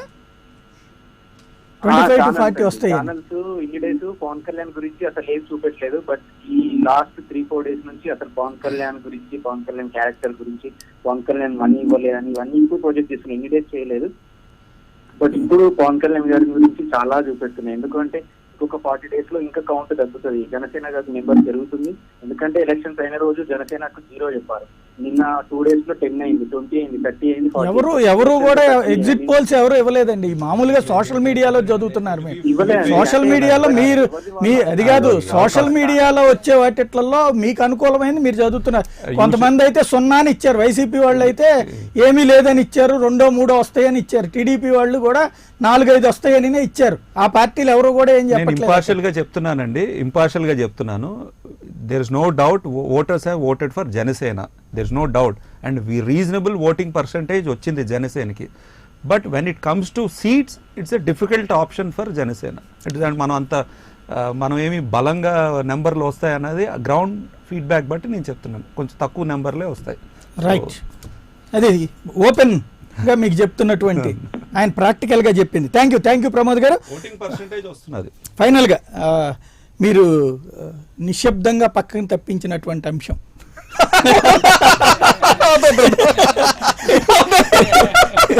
ఇక్కడ వీళ్ళు ఎందుకు రాలేదు, అక్కడికి ఆయన ఎందుకు వెళ్ళలేదు?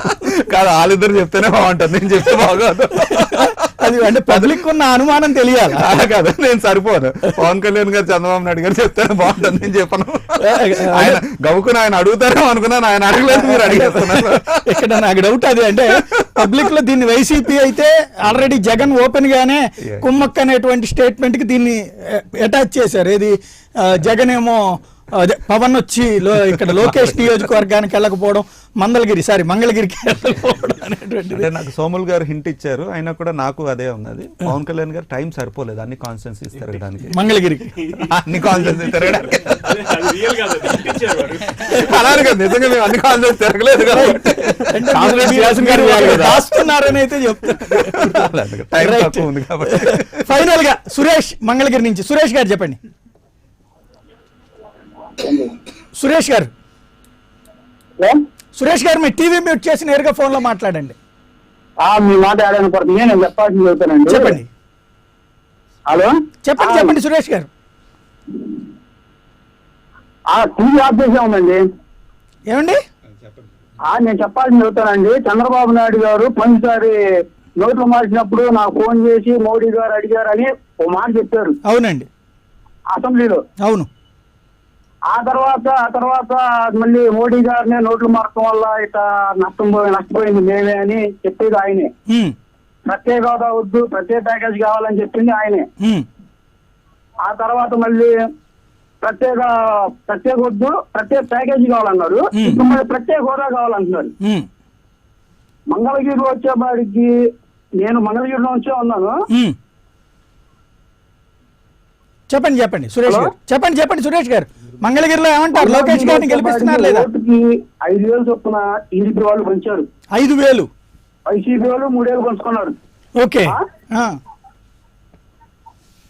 మీరు నేరుగా ఫోన్ లో మాట్లాడండి. నేను 5,000 చొప్పున, ఓటుకు 5,000 చొప్పున పంచారు, 3,000 చొప్పున పంచారు. నేను చూసుకున్నా, కానీ నేను జనసేనకే ఓటేసా. రైట్, థ్యాంక్ యూ సురేష్ గారు. ఫైనల్ కాల్, మీరు ముఖ్య ఓటరు, మంగళగిరి అంటే ముఖ్య voter. Final call Vijayalakshmi Vijayawada నుంచి ఉన్నారు. విజయలక్ష్మి గారు నమస్తే. సాయి గారు నమస్తే, చెప్పండి. ఇంతకు ముందు ఈవీఎం మిషన్లు బాగానే పనిచేసినాయని చంద్రబాబు గారు గెలిచారండి. అప్పుడు ఇన్ని సంవత్సరాల్లో ఆయనకి ఏం ఈవీఎం మిషన్ గురించి గుర్తు రాలేదు. ఇప్పుడేమో మళ్ళీ ఇది కావాలి అని చెప్పేసి అని అంటున్నారు. మరి మా చిన్నతనంలో కూడా నేను చూశాను బాబు, బ్యాలెట్ పేపర్లన్నీ తీసుకెళ్లి ఇళ్లలో గుద్దేసుకుని పట్టుకొచ్చి నాకు తెలుసు వేసేవారు. అవి గెలుస్తారు అనుకునే టైంలో ఏమన్నా ఇదైతే ప్రతిపక్షంలో వచ్చి దాంట్లో లింకులు పోయటం అవన్నీ చాలా చూసామండి. ఎత్తుకుపోయేవాళ్ళు కూడా ఎత్తుకుపోయేవారండి. కాల్ చేసి వేసేసారు, అగ్గి పుల్లలు వేసేసారు, కిరోసిన్ వేసి. అదే అసలు చాలా రకరకాల అరాచకాలు జరిగాయండి. ఇప్పుడే కాస్త బాగుంది అనుకున్నామండి. మళ్ళీ ఈయనేమో ఇప్పుడు అది కుదరదు అని ఇప్పుడు ఇది ధ్వంసం చేసినా కూడా ఓట్లు ఎక్కడికి పోవండి. ఈవీఎంలో కింద పడేసినా పగలగొట్టినా కూడా దాంట్లో ఉన్న ఓట్లు ఎక్కడికి పోవు. దాంట్లో ఉన్న స్పెషాలిటీ అదే అనమాట. అదేనండి. అప్పుడు ఆయన సెల్ ఫోన్లు మొత్తం అంతా హైటెక్ సిటీలు ఇవన్నీ నేనే కట్టాను నేనే చేశాను అంటున్నారు కదా, మరి ఇప్పుడు ఎందుకండి మిషన్ దగ్గరకు వచ్చేటప్పటికి ఇలా మాట్లాడుతున్నారు? రైట్. ఆయన కనిపెట్టిన వాటిట్లలో ఉన్న లోపాలు ఆయన ఇప్పుడే తెలుసుకోవడం బిగిన్ చేశారండి. అంటే ఆయన ఓటమి అనుకున్నప్పుడే తెలుసుకోగలుగుతున్నాడండి. థ్యాంక్ యూ అండి విజయలక్ష్మి గారు. ఫైనల్ అనిల్ కుమార్ ఫోన్ లైన్లో ఉన్నారు. అనిల్ గారు చెప్పండి. రైట్, థ్యాంక్ యూ అండి. శ్రీధర్ గారు, వెస్లీ గారు, కృష్ణారెడ్డి గారు, సోములు గారు, దాస్ గారు. ఇది పరిస్థితి. మొత్తం మీద రాజకీయాలలో వాడి వేడి ఇక క్రమంగా తగ్గుముఖం పడుతోంది. ఇక పైన ఐపీఎల్ వైపుకి జనాలు వెళ్ళేటువంటి పరిస్థితి ఉంది. 41 రోజులు గ్యాప్ ఇవ్వడం వల్ల కొంత ప్రశాంతత ఏర్పడుతుందేమో అనుకుంటే మధ్యలో ఈవీఎంలను జయప్రదల వ్యవహారాలతో మరొక వైపున వేడి వాతావరణాన్ని అయితే రగిలించే ప్రయత్నం జరుగుతుంది. ఏం జరుగుతుందో చూద్దాం. ఇది అంశానికి సంబంధించి చర్చ. తాజా అప్డేట్తో సరికొత్తపల్లి మరకాసెప్ట్లో మేము ఉంటుంది. చూస్తూనే ఉండండి ప్రైమ్ 9.